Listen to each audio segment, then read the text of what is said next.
Gather round, we got no gods to please. Saturday night, no sermons, just ease. Discussions flow like midnight breeze. No prophets here, just minds to tease. We talk big bangs and evolution. Question faith with our solution. Stars align in our confusion. Breaking free from old illusion. Join the fun, no need for trust. Dust to dust, we're stardust. No heaven high or hell to fear. Saturday night, we hold it dear.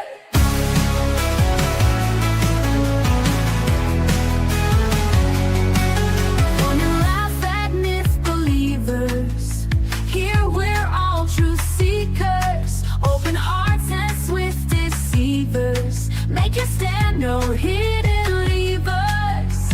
Raise your glass to reason's thrill. No ancient text, it's our own will. Debate till dawn, feel golden chill. Saturday night, we've got the skill. Echoes of a godless choir. Like the world, we spark the fire. Through our mindset to inspire. No holy walls to take us higher.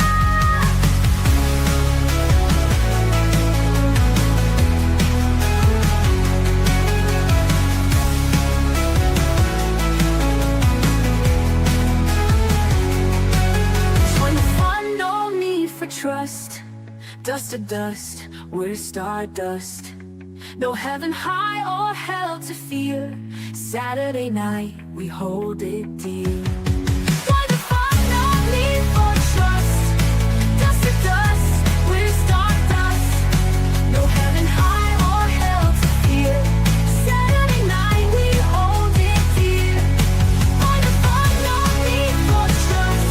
Dust to dust, we're stardust. No heaven high or hell to fear. Saturday night, we hold it dear. Fun and laugh at myth believers. Here we're all truth seekers.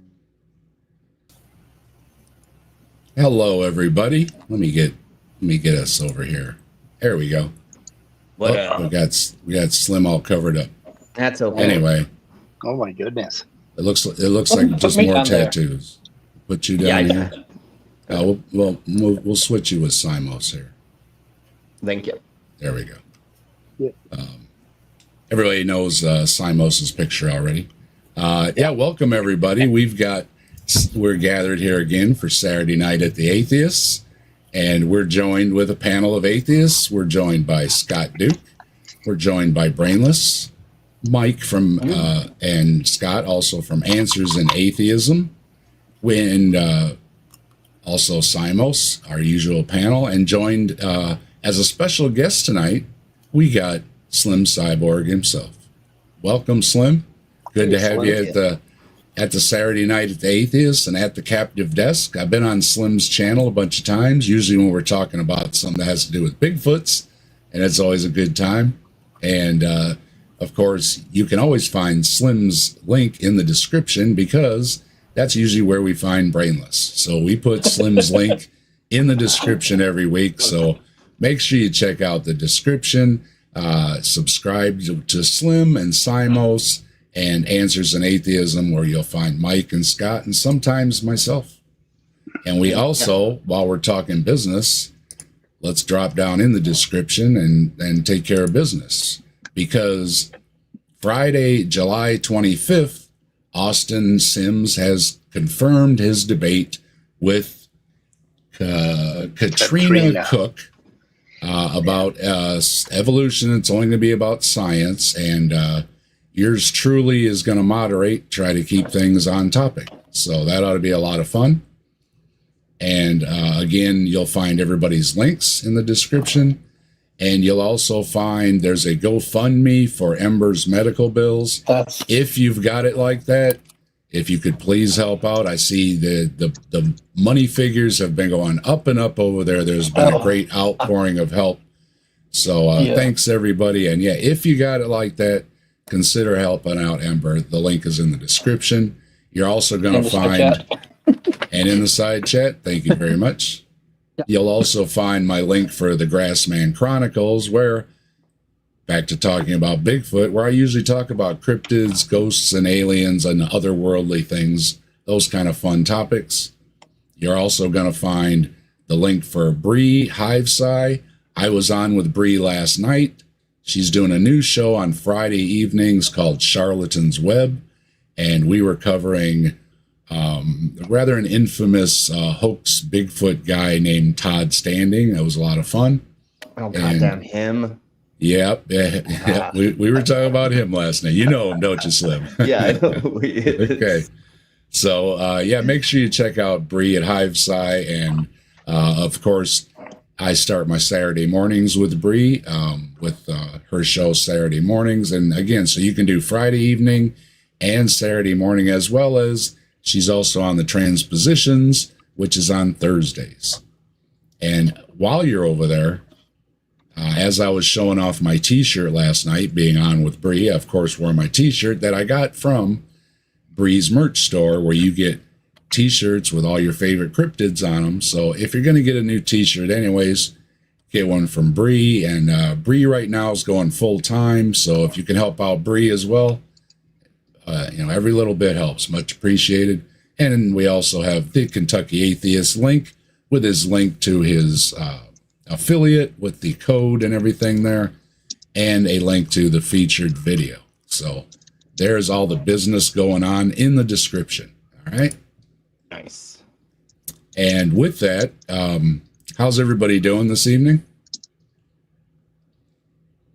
Doing good. I think everybody's dead, Dave.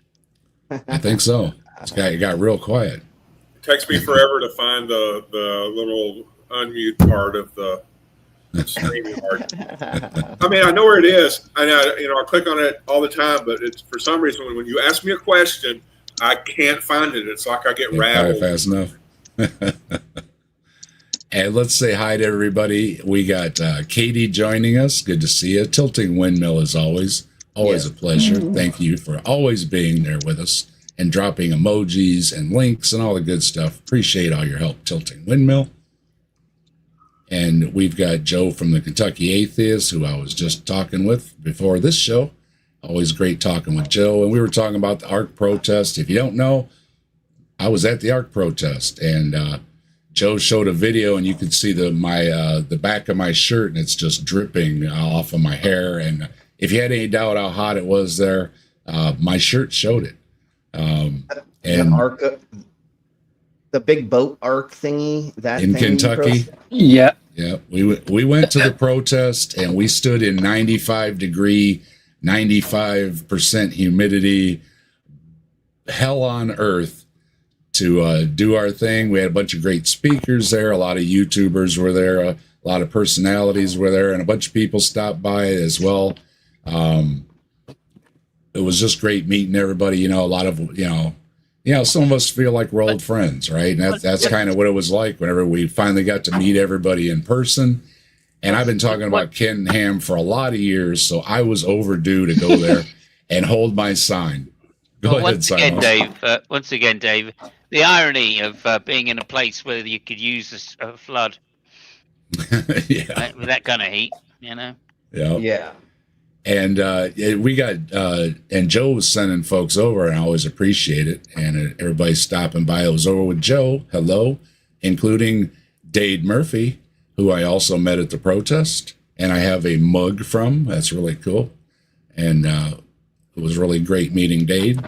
And if I didn't say hi, hello, Tori. I got a little distracted for a minute. Forgive me. Liz, hey, how you doing? Haven't seen Liz Allen in a while. Good to see you. Thanks for stopping by. Speedy Romans, yeah, hello again. Left-handed Jedi's here. 25 people watching.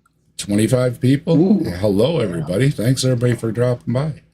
Yeah. We've got Objective Ethics, always great in the conversations. Good to see you. Robin big shout Webster. out to Robin. Big shout out to Robin. There's Robin Webster, somebody else I met at the ARC protest, and Robin had a Pebbles outfit on with a big bone in her head, and I'm going to talk about it forever because it was it was great seeing her in that outfit. It really was. And yeah, I've got it on video, so you can't ever deny it. Well, they can deny it, but we're going to pull it right up. And we've got Simply Secular Dave. The Daves are in the house. Always good to see you, Dave. Thanks for stopping by. And if I missed anybody, hello to you as well. So what kind of idiot we got tonight? Tonight, well, Simos already took a little preview, and he thinks we're scraping bottom here. This guy, we are. This guy, we weren't apparently he made a little name for himself, making runs around the circuit and everything. This guy is top tier, Mike. Top tier. Is he? Okay. He is a top tier, like intellectually. He's looking right up forward. there. He's right up there with the intellectual greats, like that's good. I don't know, what's his name? The Craig guy, the big Craiger. William Lane Craig. He's up there with the Frank Turiks. He's up there. This guy's up there. Okay. I have never heard of this guy, but Simos says, yeah, he's gotten around a little bit, so I guess some people have heard of him. I came across him on a small channel because that's where I'm usually looking, is on the small channels. But I guess he does have his own channel, his own web page, Facebook, etc., etc., etc. So you can go find all that stuff. What I got pulled up is, real quick before we start, this is Eli, and his last name is Ayala, Ayala. Lots of A's. Okay. So we're just going to call him Pastor Eli, okay? He studied at Liberty University, a top tier school. It really is. And this the title of this video is Engaging the Atheist. And before I read he doesn't mean that biblically, by the way. Yeah.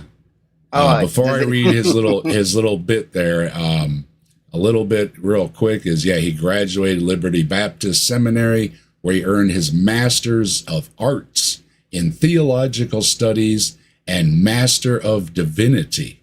Wow. Master. He grew up as a Christian. Divinity. Just to point that out. Yep, always loved everything. And here's another story about getting challenged by a skeptical professor in college. There's always that story. So he was drawn into apologetics, and he's also seems to be a young earth creationist. And so from the description, conversations with atheists can often feel frustrating, but they don't have to be. In this session, you'll gain practical tools for steering discussions towards the gospel by showing that atheism cannot account for logic, morality, or human dignity. And he goes on and on and on. So he doesn't have a high opinion of atheists. That's a little bit of a stretch. I'll give him that. He's a little bit of a stretch, but then it's only the blurb before, isn't it? So when he gets to it, I'm sure everything will be just fine. And we got HiveSci stopping in. Hello. Hey, good to see you. Yeah, good to see you. hello. So without further ado, let's get right into Pastor Eli here and see what he has to say.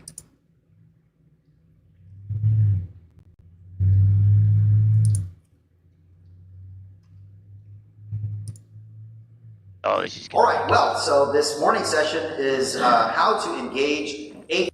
Oh, and before I start out, Slim, I just wanted to let you know, if something's bugging you, just shout out and I'll pause the video. It's just kind of a free-for-all here. So, and if I hear you and, more than one person or whatever, I'll get to you and everything. I try to pay attention to that. But just holler out or whatever. Yep.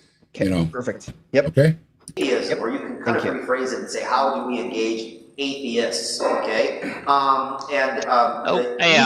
need to say something before we start. As usual. As always. As usual. Yeah, go ahead. So this is Eli. He's a lovely young chap. But because he's talking in a church and to a congregation, the audio is shit. Mm-hmm. It is. Yes, it is. I bumped it a little bit too. So I don't know what some of these videos I literally cannot do because it's recorded so low, you can't even bump it up. You know, it just distorts right out. I don't know what they're doing. They have no clue. Their audio people have no clue, none whatsoever. Yeah. I mean, probably getting the paid thing too much is, money. yeah, the thing is, it's in a church. It's a very big space. Some would answer too big, really, but it's a big space and there's a lot of reverb, and that really makes it very difficult.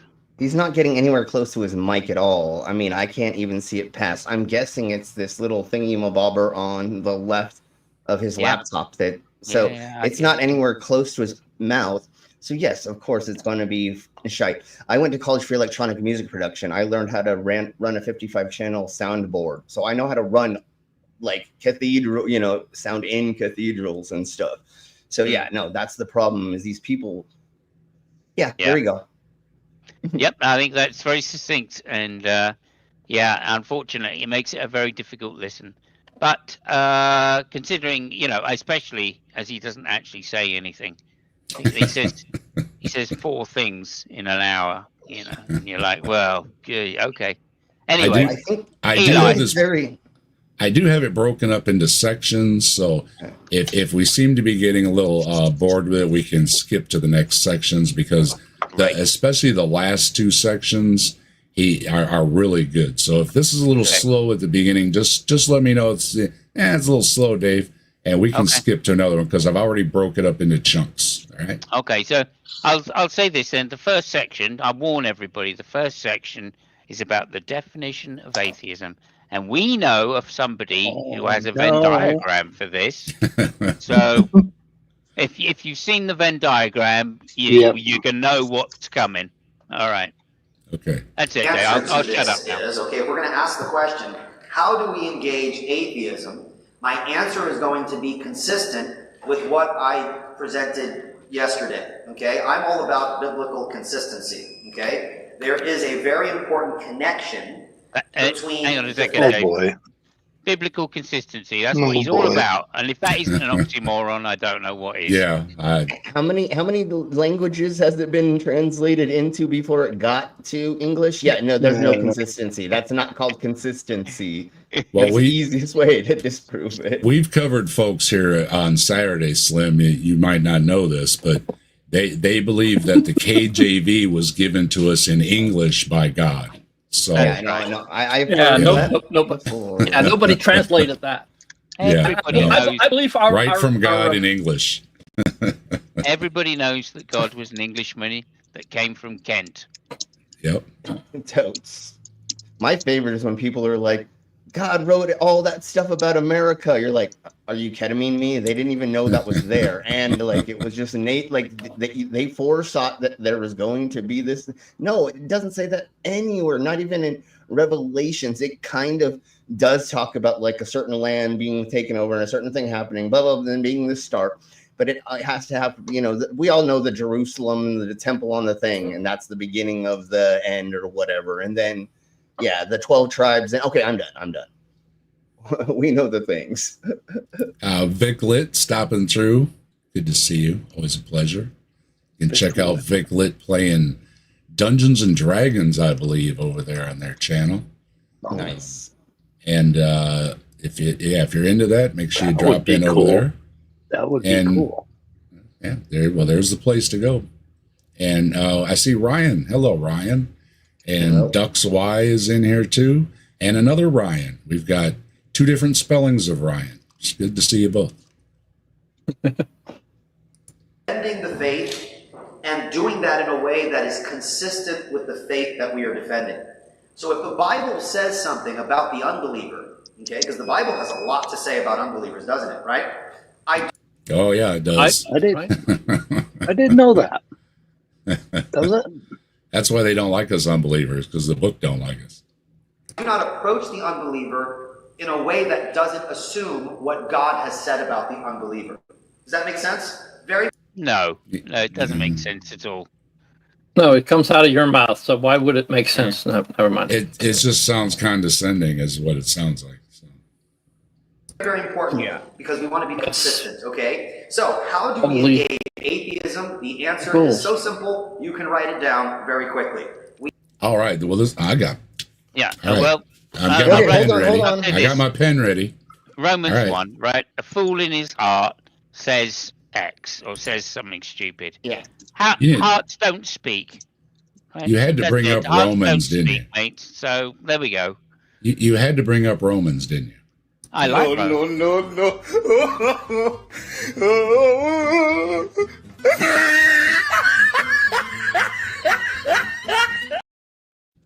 Another jackpot for me. Thanks, Dave. That's my official opinion on Romans. Okay, I'm tired of hearing it. I really am. I'm always reminded of the Bruno interview that Ali G's Bruno does with a converter, a pastor, right? Somebody who converts mum, and he goes, "Oh, it says in Romans, a fool in his heart," and Ali G or Bruno says, "Oh, I like Romans."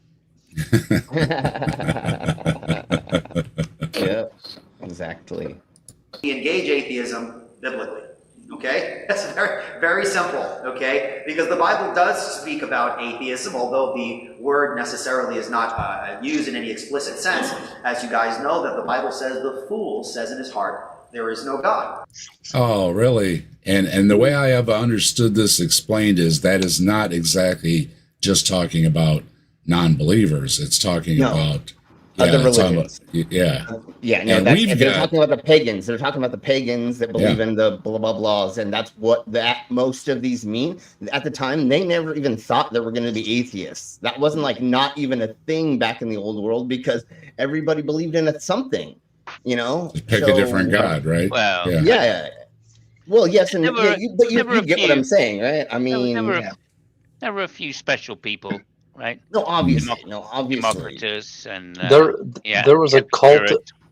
There was a group of Buddhist atheists, I think, like 400 BC or something like that. So but there again, was, This was not a widespread thing. They were mainly in the Bible talking about other religious people from other religions, especially the Jews. Oh, anyways, they were at the time. But anyways, we got Left-Handed Jedi dropping 10 captive desk memberships in Left-Handed Jedi. Awesome. You know what we have to say about that. You rock, let's rock with the fire in our veins. Rock on till the skies fill the thunder and rain. All hail Bigfoot, the legend, the king. He walks among shadows, the wild spirits sing.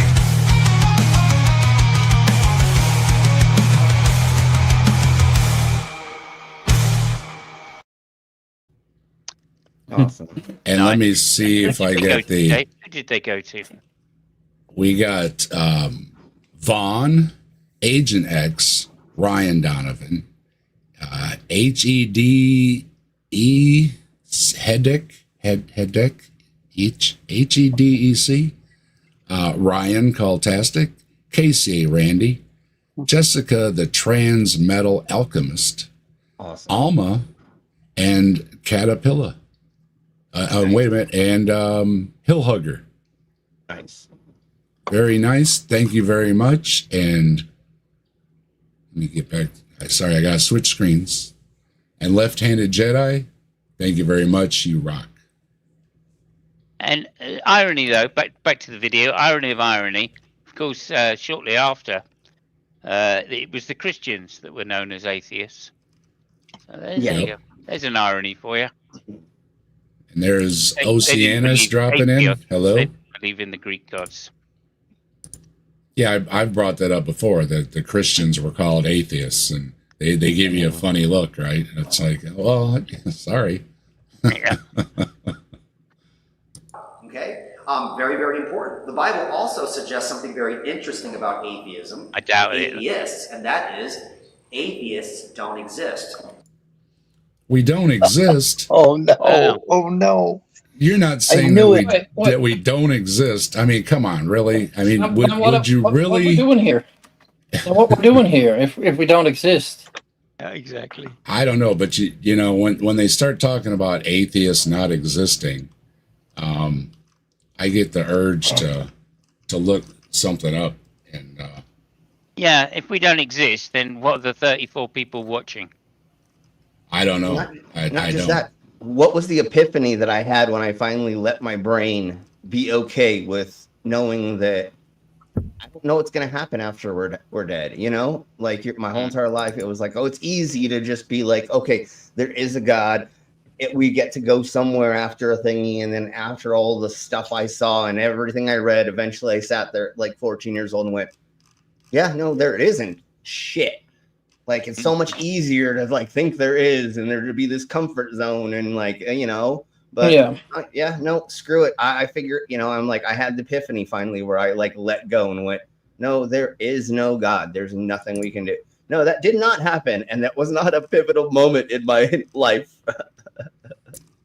Yeah. Go ahead, Brendan. Go ahead. Yeah, no, and like what I learned lately is like, I heard that online and it made complete sense. Believing in an afterlife is actually just bad for society, because if you believe that when you die you go to a better place and shit like that, you put less effort in making this life good and fair for everyone. Yep. That's one of the major things that we push is like, that's a thing. You need to worry about this existence now. And, you know, yeah. Yeah, no, but it's like... The line is, you need to lay up your treasures in heaven. So by believing in an afterlife, by believing it's, you know, that kind of theology, you're encouraged to divert resources away from doing good. Or you're doing good on earth, doing things that will last and help in this life. It's basically believing in heaven is an appeal to give to the church, and yeah, that's what people will do. Yeah, and the example that they gave was like with the camp with schoolgirls that in Texas, like they showed like a picture of them in heaven being happy with Jesus, and like, yeah, yes, of course that can comfort you, but you should not be comfortable about those girls being dead. Yeah, because somebody dropped the ball and they didn't get enough word in time, and there should have been a system in that. You know what was even crazier is the Boy Scout camp got told, but not the Girl Scout camp. Anyways. Yeah, no, but like, yeah. Oh, and they have it built right in a mapped out floodplain. I mean, they don't even have it built up out of the way, you know, to protect any of those. Yeah. And but anyway, yeah. So every time I hear that there's no such thing as an atheist, and Mike already knows what's coming. Yeah.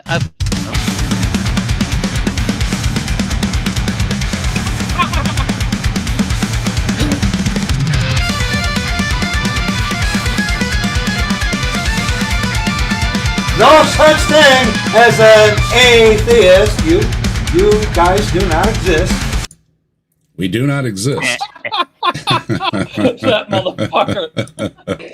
That's a very important. I don't want to give the game away, but basically, our friend Eli here, and I use the term friend loosely. Our friend Eli here is a presuppositionalist. Oh yeah. I think that saying that there's no such thing as an atheist gives the game away slightly. Proud to be and teaches it. And we've got the Kentucky Atheist became a YouTube member. And the Kentucky Atheist, you know what? You rock, let's rock with the fire in our veins. Rock on till the skies, till the thunder and rain. All hail Bigfoot, the legend, the king. He walks among shadows, the wild spirits sing.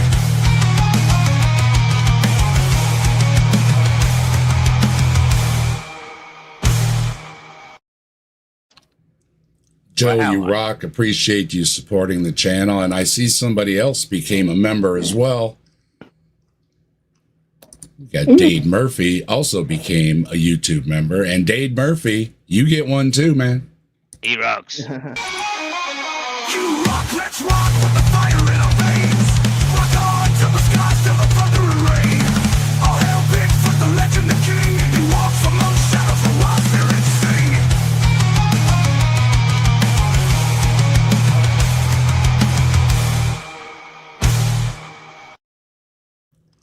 Nice. You rock. Everybody rocks. Appreciate the support for the channel. And don't forget, as a member, you got all them great emojis down there. You can drop Bigfoots and Spirit Away and Answers in Atheism on Toast, the Magic Zoo Boat, and so many other things in our great emoji collection, as well as members get to see my videos before anybody else does. And there's going to be a members only stream coming up sometime this week. So you can drop in and see that. We're going to cover another part of the one that we covered the last time. So the members that know, you're in for a treat when we cover this video next time. Just to take us back to the video, just to reassess everybody or reappoint everybody with where we are. We're back. Eli's imaginary friend has told him that atheists don't exist. Look at the irony of that. And yeah, he's like a Darth Dawkins or whatever. He's a totally presuppositionalist. So it's really hard to argue against anything because they're just going to say I'm right and you're wrong because I'm a presuppositionalist. I actually, what I really do appreciate about Eli is that he's not going to give necessarily. He's going to give the form of the arguments here. He's not going to give the actual arguments because obviously he can't because he's got no one to argue against in this particular thing. He's just up there talking to himself. So he's going to give the game away, essentially here. And it becomes very clear, I think, once he starts doing this, how weak the presuppositionalist argument really is. And I just want to say to everybody, every time he says something about how he deals with atheists, right, that can be just turned around. And we can say, oh, well, this is how we potentially could argue against theists. So bear that in mind, that all of these arguments are symmetrical. And there is actually an argument called TANG, T-A-N-G, and that is the transcendental argument against God or for not God, transcendental argument for non-God. So all of these arguments can be turned around and just or put back to the presuppositionalist. One of my favorite things that just really quick, one of my favorite things I would always say is, who's your God's God, or who made your God? Like, where did your God come from? So again, like, there is another step that you don't know, and it's an I don't know. So same with what you're saying, we don't know about the universe and how the Big Bang works, even though they get it wrong. It's about everything collapsing on itself, exploding itself back out. It's just how things work. You get something that gets so big it falls on itself. That's what happens with a building or anything. It collapses, and just in this case, it explodes itself back out. There you go. Answered. And we've got we've got Ambushed Apostate stopping in. Good to see you. And was it Rembrandt's in here and Fred Harvey's in here. I like the comment that says, I think, therefore I am not a theist. Nice. I see what you did. And thank you to Rembrandt. Good to see you, Rembrandt. And yeah, the actual title is The Transcendental Argument for the Non-Existence of God. For the non-existence. Tang.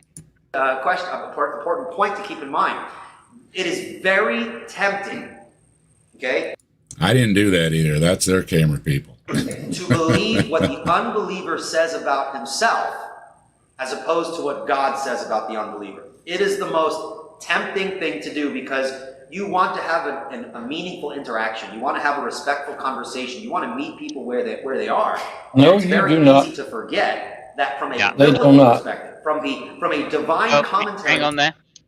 So straight away, he's straight into his circular argument, right? It's tempting to believe what God says.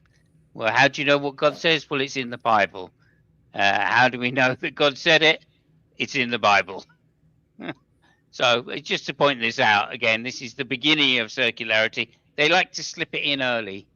They do. Well, this sounds like you're not trying to convince or talk to somebody actually, because how you do have a conversation is you listen to what they're saying, taking that information, and then see how you can give back information that points out your claim, right? So he's literally just saying, nope, don't listen to what they say. They're going to be wrong no matter what. Wait, how am I wrong about my own belief? That's not a thing.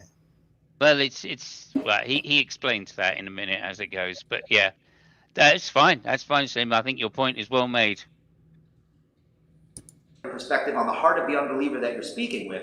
This Thank person, whether they're nice, whether they're gentle, whether they're kind, apart from Christ, they are God haters. That's just. Oh, here we go. Facts. Just a fact. Went right into the God hater thing. Just a fact. And once again, I'm going to repeat it again. An atheist doesn't believe in God. A misotheist believes in God, but has issues with it. And agnostic just doesn't know which one, but there is something. There's different levels. And atheist, I'm like at this point, there's nothing that there's got to be a lot of proofs that come out of somebody's arsehole or somewhere that like get me to believe at this point in time. Well, so there are people that have had emotional issues. You know, there have been people that have gone through various kinds of abuse via religious people, and they have plenty of emotional reasons to be mad at God. But if you have called yourself an atheist, I don't think you could be mad at God anymore. If you're still believing in God, then there are other labels for that. Yeah, my whole thing is, it happened to me because there is no God. Not that I'm mad at God because what happened. I'm like, obviously all this weird, crazy stuff's happening because there is nobody controlling this. This is like just chance, a roll of the dice, like a D&D game per se. You know, like it's here just however happenstance happened with whatever decided to happen and when the earth exploded and when the things did the things and You know, there's something very suspect about teaching a congregation. Everything an atheist says to you about themselves, they're a lying piece of shit. And you don't need to treat these lying pieces of shit like they have agency and personality and thoughts and feelings. Why don't we as atheists just go around and every time we see a Christian go, oh, you're full of shit. You're a liar. Well, isn't that what we do already? Well, not to their faces exactly. Not really. Yeah.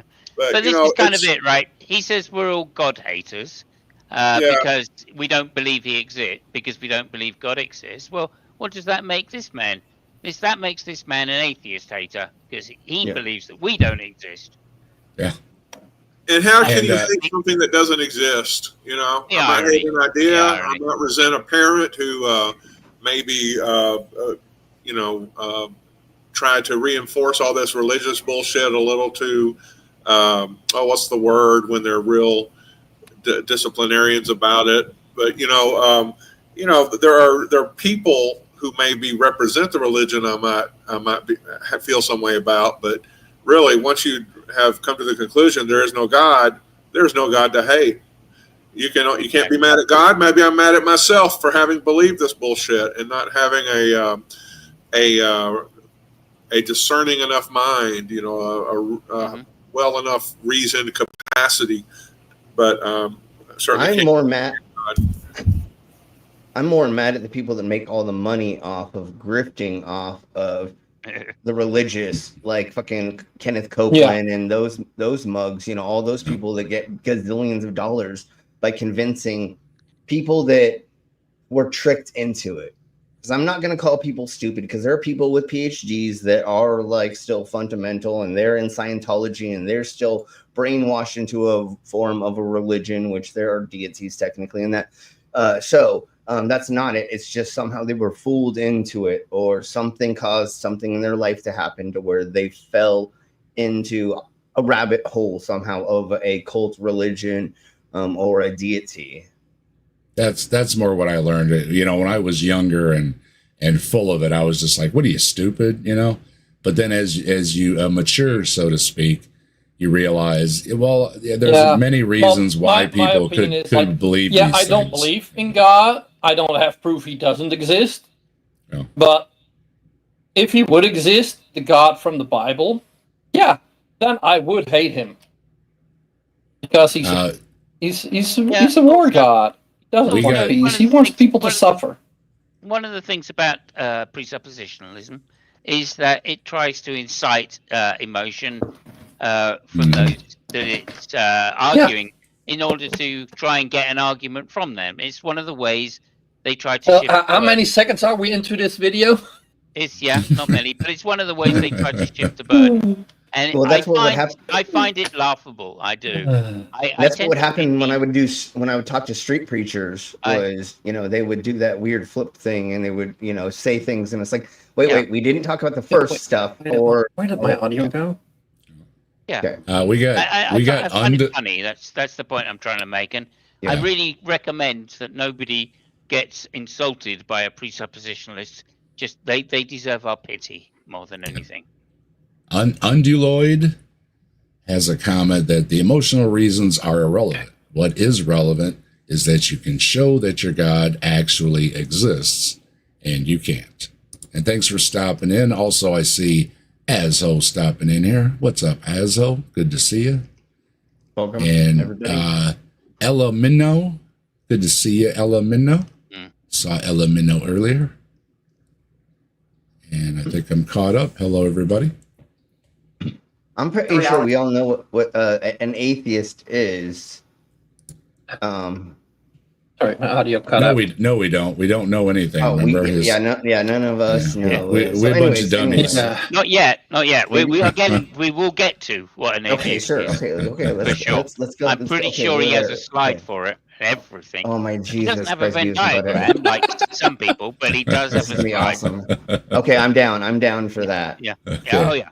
Yeah, I think you're going to learn something here. You don't have to be shaking your fist and be kind of the internet atheist, kind of the mean atheist out there. You could have very nice, kind people, but the Bible says in their heart of hearts, they know God and they're running from Him. And the way well, again, you don't believe in a God, you're not running from it. And yeah, good to see you, Damon Orb. Howdy. He's just going to keep piling it on, all these things. An atheist doesn't believe in God. Just let it go. What he is actually describing here and all of this stuff would be considered a Satanist or a demonologist or somebody who just turned pagan or something. That would be not always pagan, because you can be a white, anyways.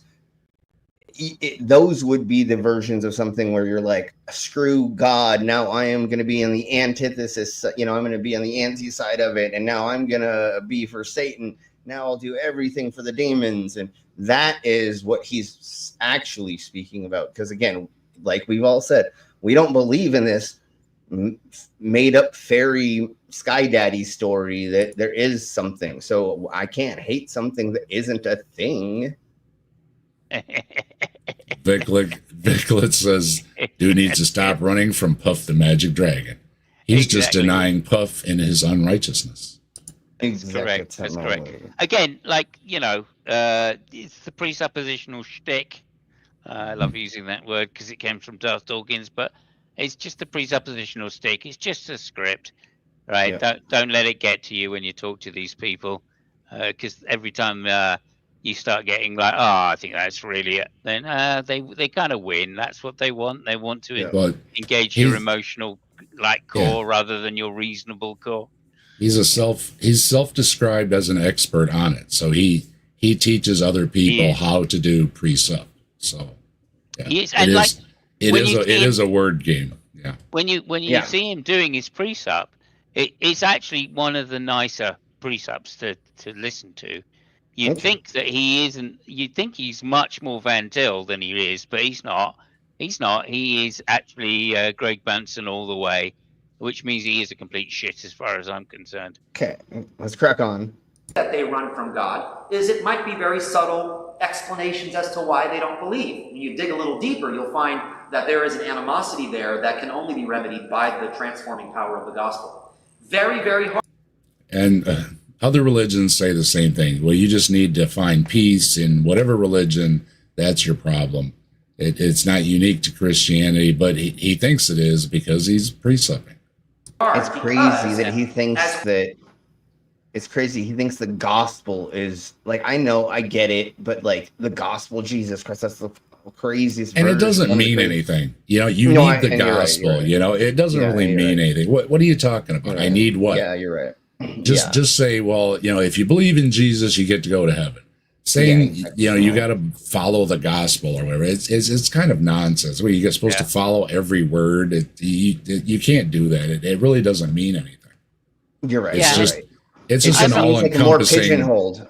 Yeah, and you embrace Jesus and you go to heaven. That's all it is. Just say And I'm not surprised he's come across animosity with the atheists that he's talked to. If he's like dumping all this precept shit at them, of course, after a while they're going to go, yeah, you're just talking out your ass. You see, you're got animosity towards God. No, it's not towards God. It's towards you for saying all of this stupid shit and trying to insist that you know my mind better than I do. Cliff and Stewart did that. They talks about belief just being a psychological state as if it's nothing, when all the time that's all he's attacking. Yeah. It was either Cliff or Stewart, the father and son duo. One of them made a video that these atheists are always so angry at us. And it's like, that's because you're a street preacher bothering people in public when they're trying to have their lunch on break or something. And here you come with a bullhorn yelling at them. And, and then it's like, oh, why the attitude? It's like, I'd give you an attitude too. Hey, Chris, how you doing? Yo, there used to be a street preacher that would go downtown Fort Collins around the square. Yeah. And he would tell all of the 19-year-old girls, all the young girls during summer that were wearing no clothes, that they're harlots and they're going to hell on a bullhorn.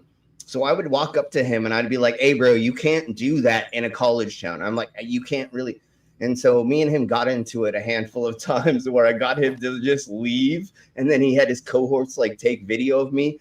We talked to the cops multiple times. I almost got shot by 3 cowboys the last time I talked to him. Because they stopped and they sat there and they're like, boy, God's God and blah, blah, blah. And I'm like, what about da-da-da-da-da? And then I pointed my finger at one and he almost pulled his gun on me. I was like, bro, we're talking here. No need to go there. Yeah. Just because you're losing doesn't mean you need to do that. And of course, the hellfire we make jokes about a lot because it's a disgusting tool to threaten people with hell, especially like I've repeated before. You've got heaven to sell. And if you can't sell heaven, what's wrong with you? I mean, that's a salesperson's dream job. You know what I mean? Yeah. You get to go out there and sell heaven. Who doesn't want that product, right? And yet it's always the hellfire stuff. So there seems to be a problem there.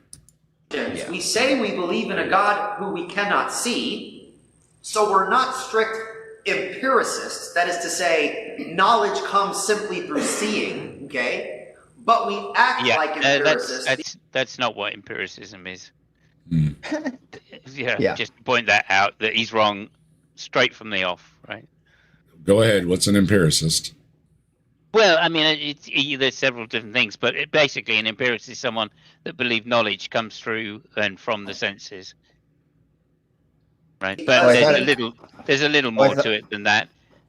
Modern day empiricism, like Quine, says that it's also right to believe in things that make sense of what your senses are telling you. So such things as mathematics and some platonic objects like shapes and stuff, right? They help explain what your senses are telling you, and that includes reason, and logic.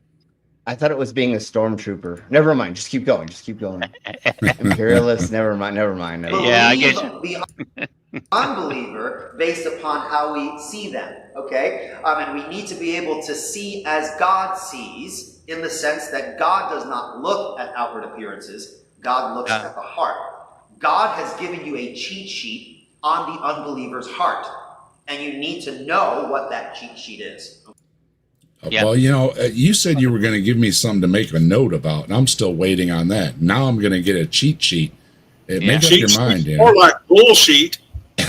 Well, I love how if you say I don't believe in your sky daddy, right? They got all offended. But it's not a real it's not like, you'll think of it like a man in the sky, and that's not what it is.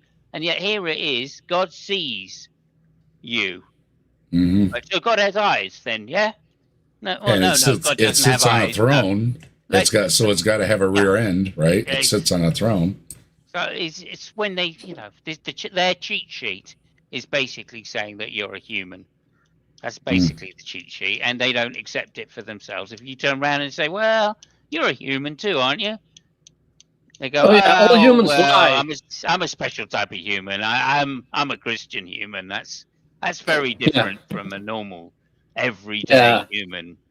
The thing about that, that's with like all humans lie. Okay, so you're lying. Yeah. Yeah, the heart is wicked and deceitful. And that's like, okay, so then you're wicked and deceiving me. Is that what you're saying? Well, no, everybody is. Well, then I can't trust anybody or you.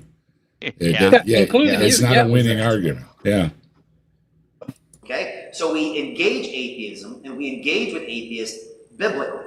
Now remember what 1 Peter chapter 3, verse 15 tells us, okay? Just because we know the spiritual disposition of the unbeliever doesn't mean that gives us a right to be jerks, right? Yet you are. And why are you? And yet, here we are.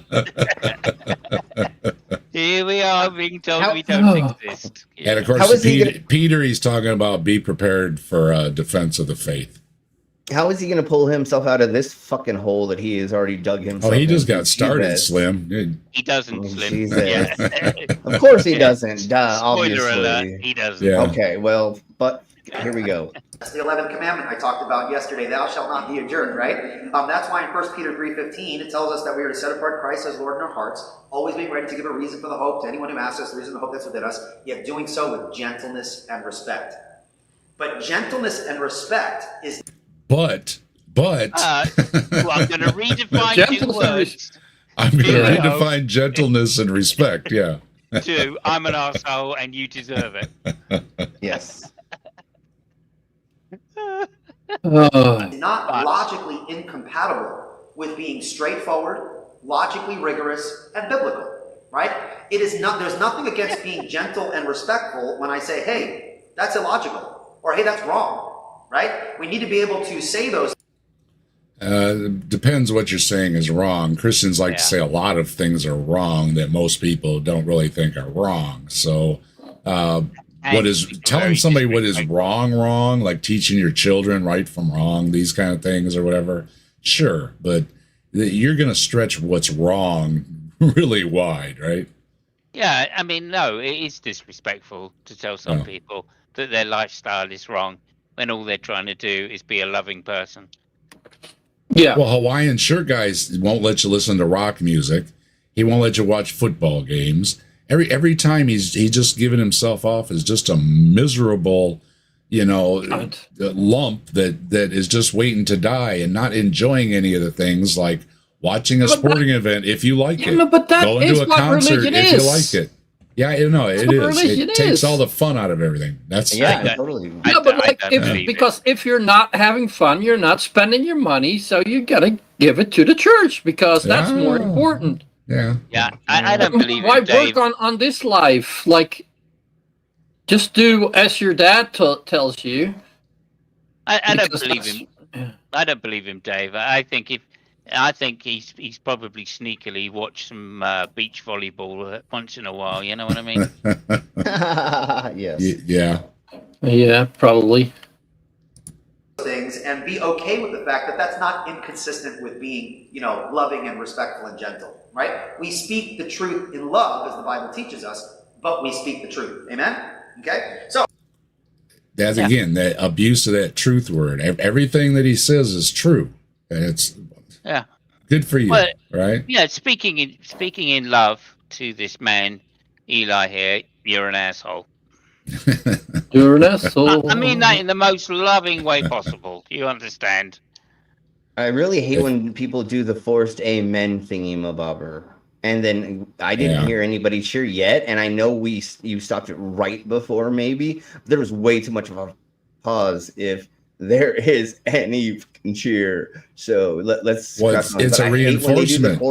No, I know. It's a reinforcement, Yeah. When I do shows, I was taught a long time ago, like when I'm done with an act, I bow and I don't even have to say anything. And then the crowd, does what they're supposed to do, which it's the same thing. It's a forced causing of the audience to do exactly what I want.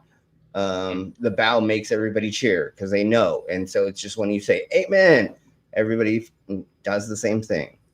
Yeah, well, he's a Baptist, and for a Baptist, and let me just say, homophobic Baptists, they don't have to talk a lot about men, don't they? Yeah. They're worried about men, what men are doing all the time, especially in public bathrooms in the park, at 3 a.m. They're really, really worried about that for some reason. And they end up there. Specifically one. In other words, amen. No, I know why they got to be so specific about that. Like, how else are they going to tell all the other guys where to go? Oh, yeah.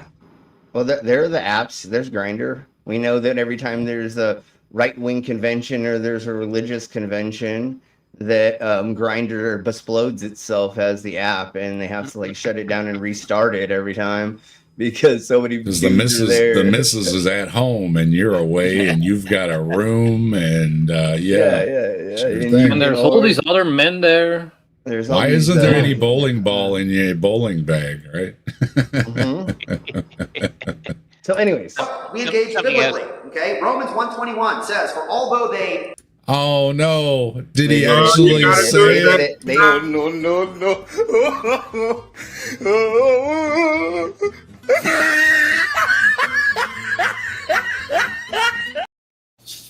Well, he said 21, and yours only goes up to 20. So it's Romans. Well, it's all good. It's all but every time I hear that I'm that I'm doomed because I don't believe in the invisible things, that's all I can do is laugh. I really don't care about one other word in that entire book, written to, by the way, the Romans, not to me.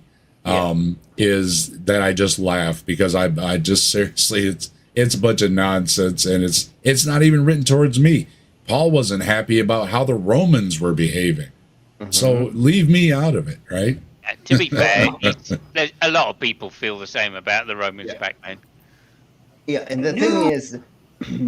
Go ahead. There are the Dead Sea Scrolls. There were a gazillion and a half fairy tales written down on the scrolls. They decided to only use these one, put them in the thingy-mabobbers for the Old Testament. Then the New Testament was made at a later time, and then Revelations was made during Napoleon's time or something, right? And so, why didn't they use the other Dead Sea Scrolls? So we have so much representation of them picking and choosing. And once again, it's a bunch of incel men that were in the mountains that put this book together. We have no proof they had wives, that anything really. So, I mean, it's really just a book for an incel. Well, and Paul was celibate, so good reason why Paul was so grouchy about everything, Yeah, no, if you don't actually go ahead. No, go on, Slim. You're in the middle. If you don't actually do things, your body actually needs that. We've done experiments and found out that you need to actually go through the process of doing certain things, and then you're healthy. And these people didn't do those, and that's where you cause people to wear things and pick up big guns and start wars. There you go.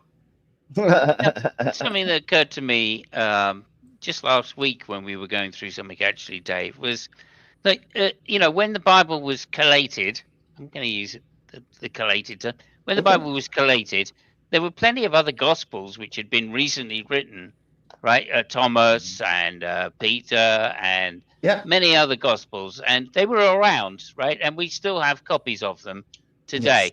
The only ones we don't have copies of, right, are the ones that made it into the Bible. Right? Why don't we have those copies, right? Yeah. Because it seems to me that they're the ones that you would definitely have around, unless there was some reason that they were, shall we say, mislaid. And the only reason I can think that they were mislaid, of course, is because they conflict with the sort of theological reasons, maybe, that some of these Gospels were put into the Bible for in the first place, i.e. maybe they were changed a little bit in order to get into the book. A little bit. Maybe a little bit. And we forgot Speedy Romans is a very cool Roman. Let me finish. Right? Yes. Very much like the Quran, right? When the Quran was finally collated and put together, all of the original parchments were destroyed, plus any other versions, right? Eventually, at some point, any other versions of the Quran were also destroyed. So there would only be one version. So just to say, I feel the same process probably went on when they were finally collating the Bible, and all the other versions of the Gospels that were included were probably destroyed. This goes in this pile, and this goes in that pile, and this goes in this pile, and this goes in that pile. I mean, And Missing Mod is here telling us all to believe unto the evolution. That's it, evolution. Hello, Stephanie. Always good to see you. Yeah. One day, Missing Mod, one day.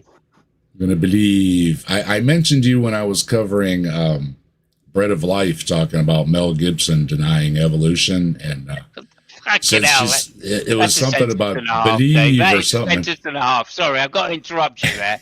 That is a sentence and a half. Bread of Life talking about Mel Gibson. Hey, if you want to see it, I clipped it out and I posted just that part. So if you want to see me cover it, I was covering it on the Night Watch the other night, which I usually do shorts, but it was sitting there staring at me, and I said, I'm going to cover it, right? And it's very amusing how she just thinks Mel Gibson's all that because he doesn't believe in evolution, even though he's a big dum-dum. So, well, he did come up with that Passion of the Christ movie where a half-naked male was beaten bloody to a pulp and whipped. Yeah. So maybe that has something to do with it. Maybe that makes it real for her. So, somebody mentioned he's going to do a sequel or a follow-up to it or something. And I said, what's he going to do, kill Jesus again? Son of a God, thanks to him, but became futile in their thinking, and their foolish hearts were darkened. Okay, this is Romans chapter 1, verses 18 through 21. If you want to read the context there, just point blank. Okay, the reason why I don't believe in atheists is because the Bible teaches that they don't exist. What do you mean? How do we know? Hey, answers in atheism, and that desktop idiot, and that desktop idiot, and that desktop idiot. Look what it says. This is speaking of all men. Okay, in Romans chapter 1. Paul is speaking about how all men have a knowledge of God, but the wrath of God, right, is revealed from heaven against all ungodliness and unrighteousness of men. Okay, and then he goes on to say that. And no, it isn't. There's no wrath coming down on people. People do all kind of awful things and get away with it. I just saw they caught a serial killer who was already in his 70s or something and died a couple years later in jail. That eluded them, his entire life, right? Where was the wrath, right? Where was the lightning bolt? Where was the flat tire? Anything? Where was it? No, that should not count as catching. That should count as, okay, we discovered, but no, we don't get to count that towards a solid or something. Atubian. Can I just point out, Missing Mod says people are born nude. Don't know if you knew that. I wasn't, Missing Mod. I was born with a little fig leaf over my bit. I was definitely born nude, just like I am right now. People born nude. Well, and Speaking of things not being fair, why did Jimmy Swaggart get to live till 90? Yeah, right. Exactly. That MFer. Yeah, Mel Gibson is, and it's not just that. Anything he talks about, he's got all kind of crazy conspiracy theories and everything he talks about. Oh yeah, and he's way out there. What's up, Tubian? Good to see you. He is nuts, but he's not as nuts as his father was. Oh my God, his father was really nuts. That's true. But it seems to attract sticking a microphone in their face, right? They just can't refuse pulling these people on shows and giving them a microphone. And what do you think they're going to say, right? Yeah, absolutely. But that's the beauty of Joe Rogan. You know. All right. Well, I think we got to the atheist thing. We're gonna skip up to part 2 now. Fucking Joe Rogan. Let me find where it's at. Yeah, Here. let me clarify. Right, there are 3 types of atheists, not 2, 3 types. There's the what we would call strong atheists. Yeah, the unsuppressor. And Yeah, the there it is. suppressor. That's where I want to get to. Yep. Ryan, I'm Slim Cyborg. In the description is my info. Look that up later. Yeah. This is Slim Cyborg. I often mention that you will find Brainless hanging out with Slim Cyborg, and that is why we have Slim Cyborg's link in the description, and he does about 4 days a week you're on, not counting your extras with game nights and stuff, and he covers all kinds of interesting topics. We're kind of akin in a way that we look for some of these far out things to cover and maybe have a little chuckle about, and it's always a good time over at Slim. About 6 Eastern is usually when you get going. Yeah. So 4 p.m. Mountain Standard Time is what we do, and we do Flat Earth, MAGA, lunatics. We do other conspiracy stuff and things like that. Bigfoot. So that's why Dave comes on every once in a while, and or when we do cryptids, and now when we do the religious thing that we're thinking about doing Tuesday, which is I think religious nuts. I think is what we're gonna call it, or something like that. I don't know yet. But anyways, yeah. And you might get Slim to eat a bug, or swallow a sword, or you just never know what you're gonna get over there. So it's always a good time. Yes, exactly. Yeah. Demonstrate that by simply asking strategic questions to show that actually you do know this God. He has written his law in your heart. Then there are ways to do that, okay? But hopefully this sets the context here. Good. This is where I cut There are it. two kinds of people in the world according to Scripture, all right? Number one, there are truth suppressors. Isn't that right? They suppress the truth and unrighteousness. And then there are truth professors, okay? Or we could say truth professors and truth possessors, I suppose, right? We possess the truth. Yeah, and guess which category he's in? He's got the truth. Yeah, and we're the unbelievers, so we're suppressing the truth. And of course, you're suppressing the truth and unrighteousness because you want to sin. And I've said many times, if I want to sin, I'll just become a Christian and get forgiven for it. Exactly. Yeah, and come on, does it annoy anybody else that like how he set up the list? One starts with space and the other doesn't. Yeah.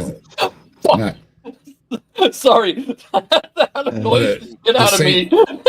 Yeah, the same Like, one if that's you're doing the give type. a presentation like that for Same a lot one of that's people, doing like, that is running the audio. So you know.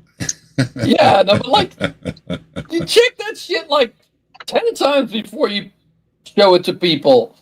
Like, hell. Well, in their defense, you know, I've posted videos, and even Brainless pointed out that I spelled something wrong in the title, and I look at it, and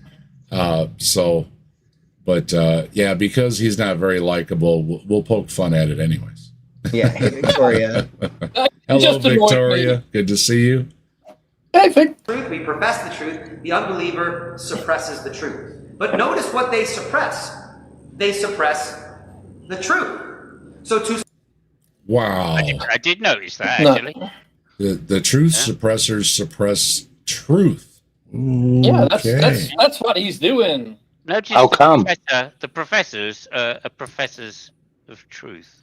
I'm with you, Dade. We're trucking on to 1K.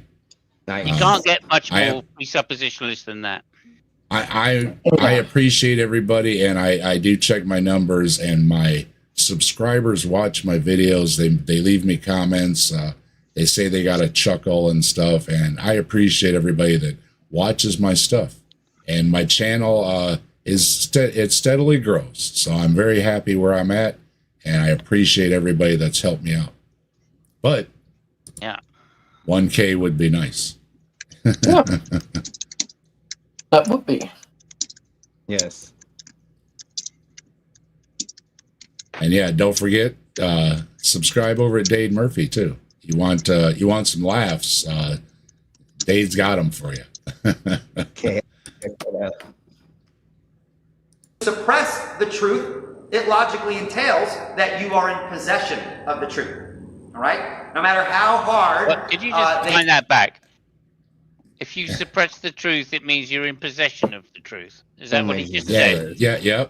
You know, you have the truth, but you're suppressing it. I see. It does make sense. But... Only two kinds of people. Remember that, people. There are only two kinds of people. People that beg the question and people that don't beg the question. Yes. Yeah. It will give the impression to the contrary. Okay, we want to believe the Bible over what the unbeliever says about himself. I will repeat that a million times because it is so important. All right. Oftentimes we will confront the unbeliever and believe the unbeliever's statement of their own ignorance. And when we do that, we are then moving away. In essence, we're actually calling God a liar if you think about it, right? I don't think there's a question. He's just saying that there's two types. You either know the truth and suppress it, or you know the truth and accept it. So everybody knows the truth. It's just whether you accept it or not, I guess, is the argument. Yeah, in other words, everybody begs the question. Everybody does. Yeah. Well, not everybody, but he does. He begs the question by saying everybody begs the question. I usually make the subs in my dungeon beg that. No, sorry, that's something different. Keep going. That's something different. No, but see we're my not OnlyFans. We're not calling God a liar. We're calling you a fucking liar. Yeah. Mm-hmm. There you go. Stupid. Fucking. If you think about it, Go ahead. If you think about it, though, what he means by "if you think about it" is don't think too hard about it. Well, that's just like when thinking too hard. Yeah. Well, Dave's got it. I know that you know that I know the truth. Yeah. Can't argue that. Thing. Yeah, that's the whole thing with like flat earthers when they're like, "Go do your own research." That's not what they mean. You know? Skeptic philosophy. Good to see you. Hello. Oh, hey, Skep. If God says all men have a knowledge of God, and then I cater to the unbeliever's unbelief, believe them about their unbelief and their ignorance of God, I'm actually implicit. Now, wait a minute. You said everybody knows God or knows there's a God, but there's people that don't believe in God because God made everybody that way to know there's a God, but yet some people do not know the God. So there's a problem there, Pastor Eli. Yeah. That's a big problem. The irony there is that, know or having knowledge is determined by these guys, right? That's their definition is justified true belief. That's the definition of knowledge. And for that you have to believe it, right? And you have to have a justification. Well, you can't. I mean, if you don't know, if you have no justification, it's not knowledge. So by the very definition which this guy uses of knowledge, the unbelievers do not know because they're suppressing it. So the very fact is you can't, if you have a justification, you can't be suppressing it. So it can't be knowledge. Just on his own logic there, he has to be wrong. And yes. This is the deceitful part, right? This is the Mott and Bailey or the switch, Well, Stephanie's got a good point that it's nuts to act like we know anything because people are really stupid. Yeah. I mean, obviously, look what's going on in America. So exactly. Yeah. Because the unbeliever says, I don't know God exists. God says they know God exists. And I'm saying, okay, well, if you don't know God exists, then, have you ever considered the complexity of DNA? We begin to kind of present the evidences with the purpose of educating the ignorant unbeliever. You're going to educate me about DNA? I doubt that. And I don't know that much about it. I'm pretty sure that that sentence wasn't well constructed. Let's be nice about it. No. Yeah. Okay? And so we want to be very careful of that. Remember, apologetics is very much an issue of consistency. Are we defending the faith in a way that is consistent with the faith that we are defending? Okay? Apologetics is... Your faith he just said the same thing backwards again. He just... I love it. I'm going to walk forward because forward I am going to walk. Yeah, I gotta just point this out. This guy is a top tier presuppositionalist, by the way. Top tier just to for show sure. you how fucking rubbish presuppositionalism is. Theological, and it is biblical, and therefore should be consistent with each other. Very important. Yeah, but there's no consistency in that fucking book. No. Yeah, well, it's often set up as objective morals and stuff, but yet it's full of subjective morals all through it. Things change all the time. Yeah, and like even just the resurrection, wasn't there like 3 stories that contradict each other? Oh, yeah. Well, there's technically like 3 versions of a something which say different days or anyways, different people went there, different situation. The stone was in front of it, or the stone wasn't there. Well, and in the one version, it's the giant Jesus that comes out. So, yeah. Pixie's here. Hey, Good Pixie. evening, pretty Hi, Pixie. shiny peoples. Hello, Pixie. Always good to see you. As is the case with everything, you want to be very careful how you define your terms and your concept. Now, I'm going to be talking about Mormonism later on, and this issue of defining terms is going to be very important, but don't get it twisted. The importance of definitions is not something that is only important when you're talking to the cults, okay? Because not all atheists are created equal in the sense that they define their position in the exact same way. I learned this very quickly when I learned, when I proclaimed to an atheist what he believed. You told an atheist what they believed. Yeah, see, there's your problem right there. Yeah, Robin, that's the one I was mentioning.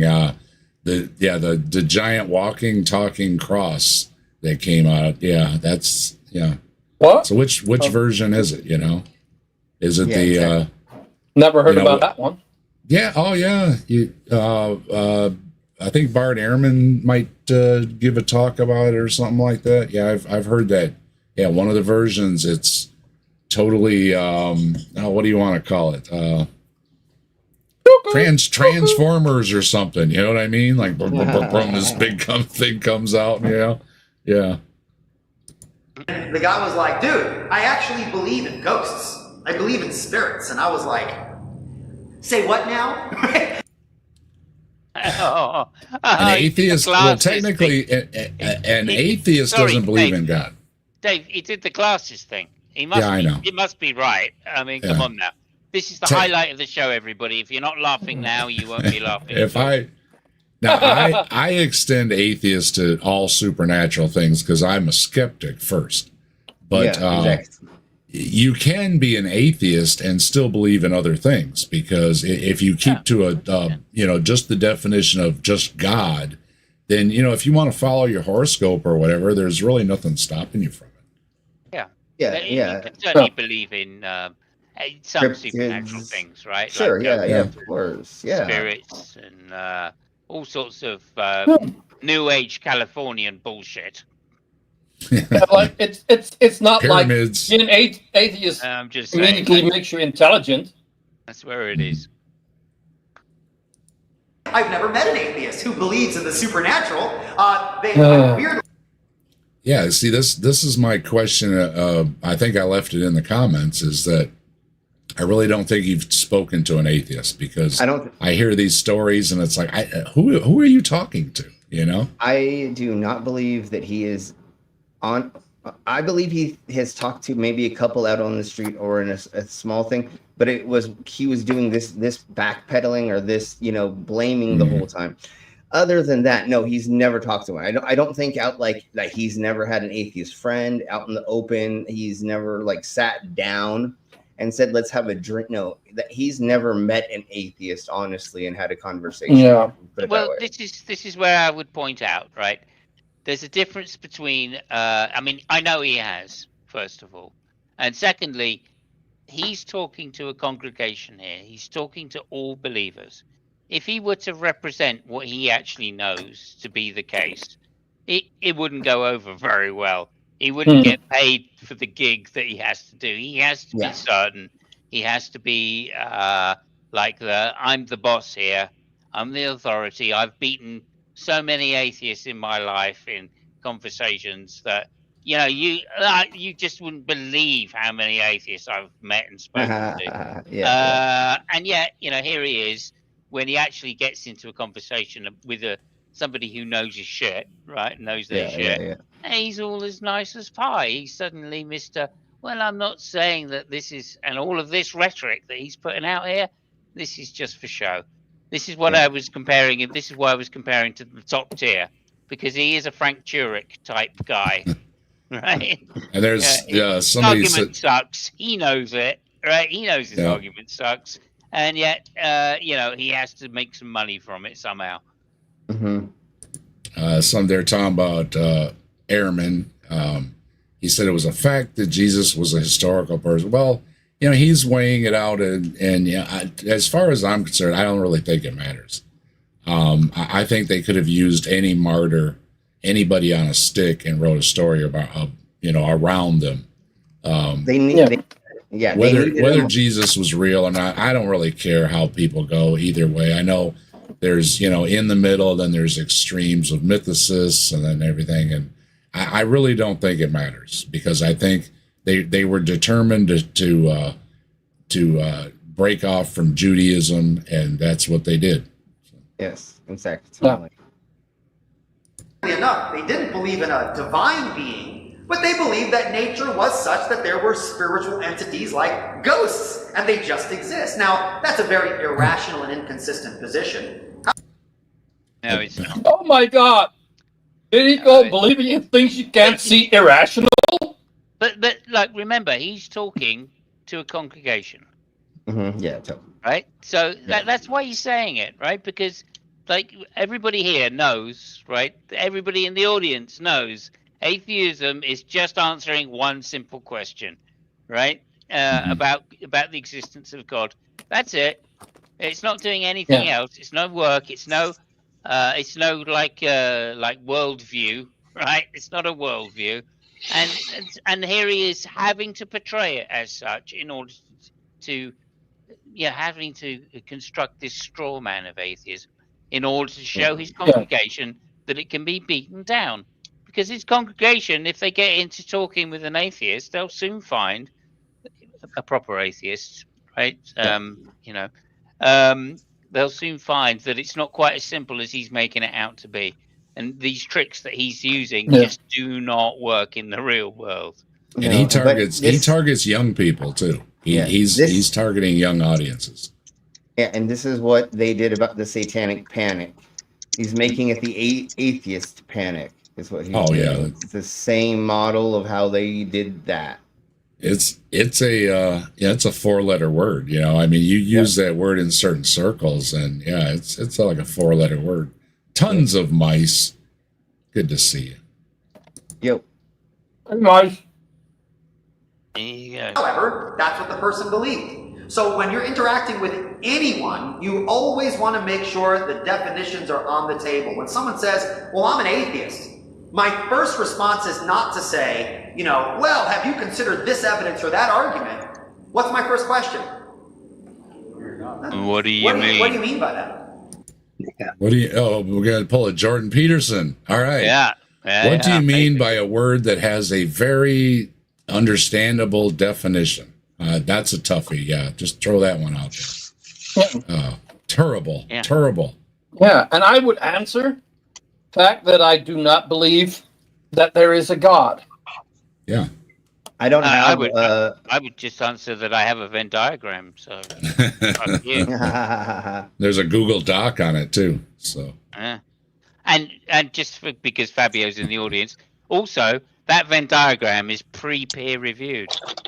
I didn't see Fabio. Where's Is there somewhere? It's there somewhere. Well, hey Fabio, good to see you. Yep. Yeah. Speaking of Romans, there's a lot of folks in the chat. Oh, there's Fabio. There it is. There it is. Hello, Fabio. Nice. Nice. Oops, dang it. I hit the thing wrong again. Notice what the debate proposition was. Does God exist? The debate proposition was, can I subjectively persuade you of my position? Well, someone says, anyone could say, I'm not convinced. Even if you gave the best, most logically rigorous argument with all the scientific data, you have all responses to their... Yeah, how about you do that? Yeah. See, yeah, he's just saying, well, if I had all these answers for you and all the scientific evidence, you still wouldn't believe. Well, and it's totally skipping over, what is this? I mean, have you got some good evidence? Now, I, of course, I'm going to say, I'm on Peter Atkins' side, where I don't think you could ever convince me of the Christian God, because the Bible stories are pretty ridiculous. Yeah, and if any of it is to be taken literally, then no, there's no way that thing can exist. It's a bunch of nonsense. But if you have some good arguments for a God, you know what I mean, instead of your God, I would be happy to entertain your piles of evidence, but I really don't think you have any other than what we do a lot is covering creationists who basically just try to poke holes in some stuff, things that we maybe don't have the answers to yet, and then say, well, see, all of science is wrong. And again, good for you. You know, you've outwitted all of science, all of academia. You know, good for you. But I don't see you in the textbooks. I don't see people paying a lot of money to take courses to learn these things, except, of course, Liberty University, where Eli went. I see quite a few people paying money for courses about rubbish, that's for sure. And he's literally talking to his own congregation. He's not talking like on Jubilee to a bunch of atheists, actually. Yeah. He's sputtering this out to people that already believe, and what is this doing? This doesn't help anything other than you making it so that they hate their neighbor because their neighbor may be LGBT Q it's element. His thing. You know, it's his thing to teach precept. It's caused to teach hate and persecution as well. Everybody is against us because we know the truth, and everybody knows we're right. But they hate us because I don't understand. I mean, I get the loophole, but like, it doesn't make, you know. Well, I know why they hate us. You know why they hate us? Because we love toast. Because we love toast. We love toast. We love toast. We love toast. We love toast. We love toast. We love toast. That's it for sure. Also, like one of the little subtleties here that I quite appreciate. Actually, I appreciate this guy. I do. Is because there we go. He goes, look, instead of saying all these evidences, right, that we've got for God's existence. Hey, Jasper. Instead of saying all of these evidences we've got for God's existence, ask what they mean by what an atheist is. Now, well, the subtlety there is there are two types of apologists, right? There's presuppositionalists and there's evidentialists. And he's equating the two and going, oh, look, this is a type of evidential apologetic, right? Sure. You could give evidences, yeah. We're not going to. We're just going to give the presup argument, which is, of course, circular at best. So, yeah, there you go. And I like the way he likes to say that there is evidence for God, right? As if he's an evidentialist, but he's never going to present it. No. Objection, well, anyone can say, well, that just doesn't convince me, right? There is a difference, and you want to write this down. I will say this slowly so that you can catch this, okay? There is a difference between proving God's existence, and persuasion. Okay. Stop you there. can very well prove the Dang it. You're fat fingers. Yeah.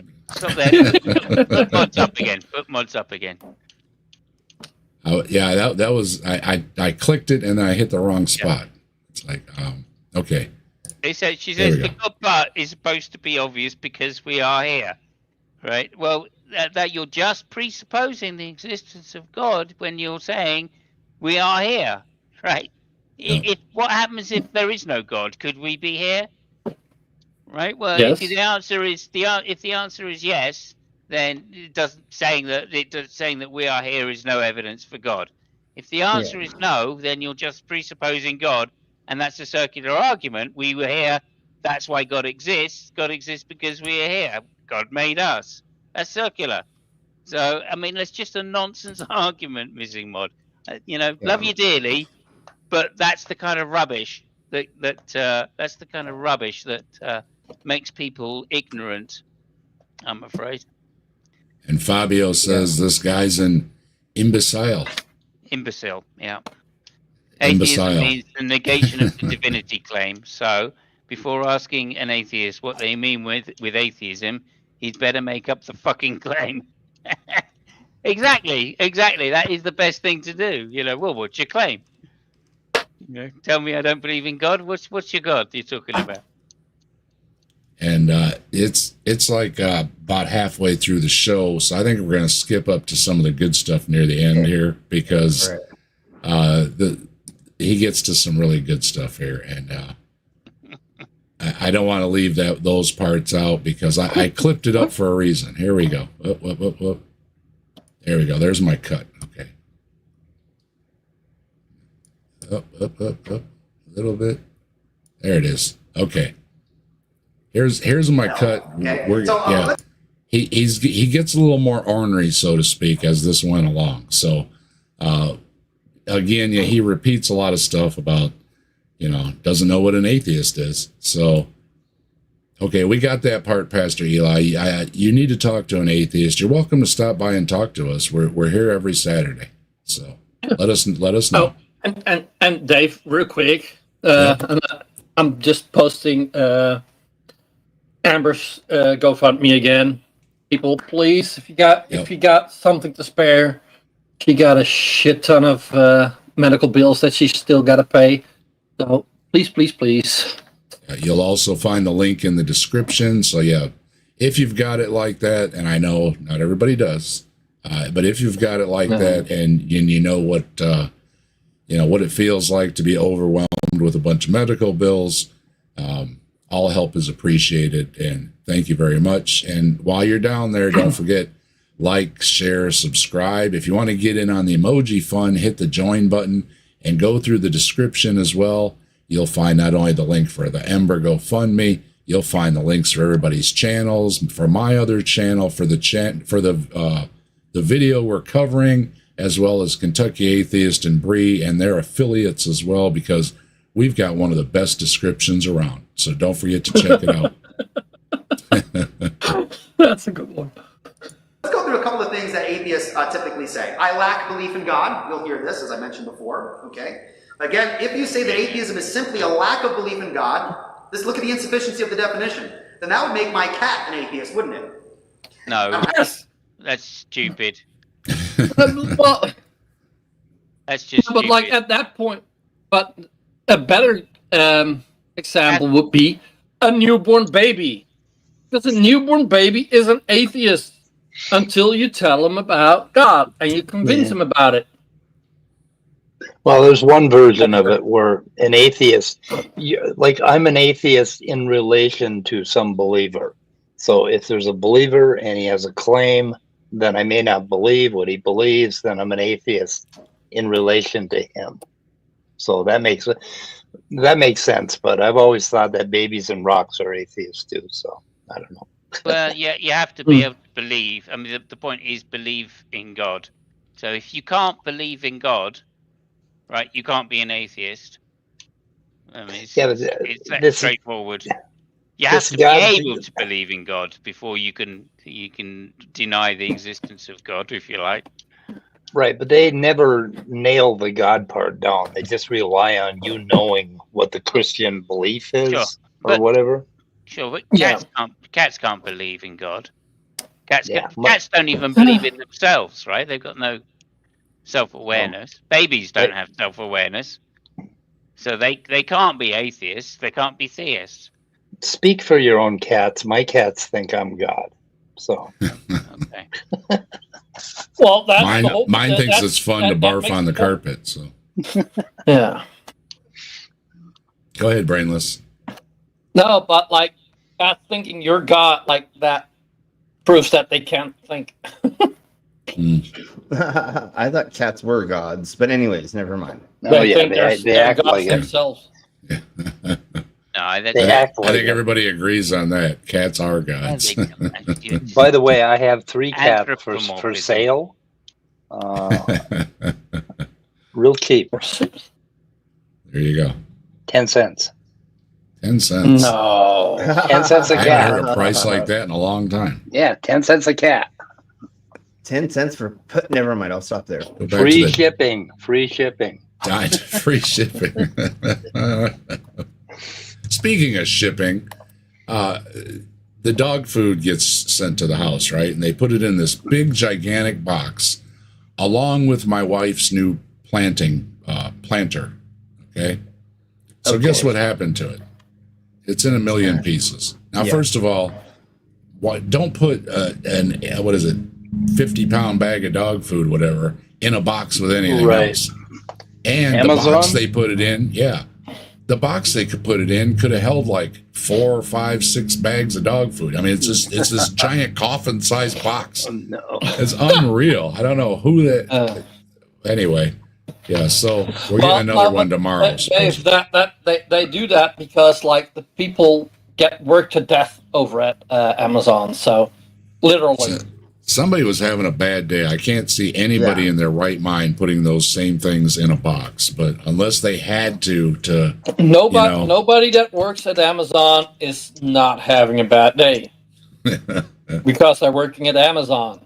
I try not to say anything because when I have a return issue or anything, I've never had a problem. So I just chalk it up to shit happens, right? But whoever put that in a box though had no clue how to ship anything in a box, none whatsoever.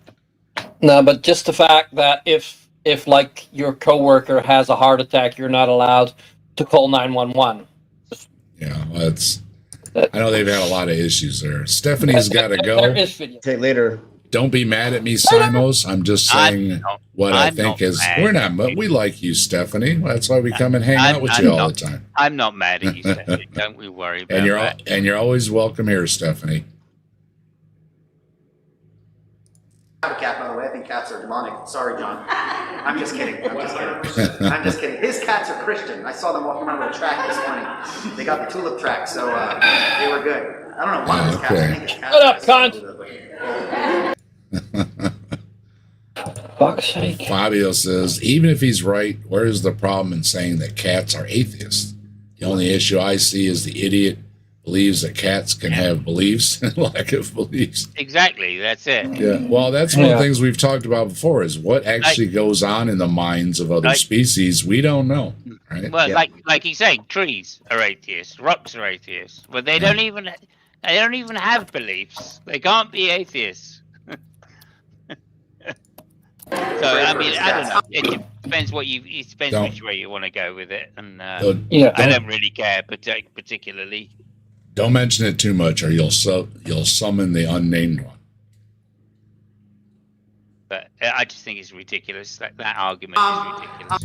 Notice that the lack of belief in God definition is an inadequate definition if I could apply that very same definition to a dog, a tree, the chair you're sitting in. Does your chair believe in God? Does your chair lack belief in God? A chair is not alive, you stupid cunt. That's the same fucking thing as a tornado making an airplane. Holy motherfuck, these people are so fucking stupid. Or at least the people listening to them. Holy fuck. If anything can be defined by it, then it's not a real good definition. Okay? Atheists might say, I believe there is no God. Oh, yeah. I might respond to something like this. Yeah. There we go. Listen to that last that's bit. better. Listen to that last bit, Stephanie, by the way. If anything can be defined by it, it's not a good definition.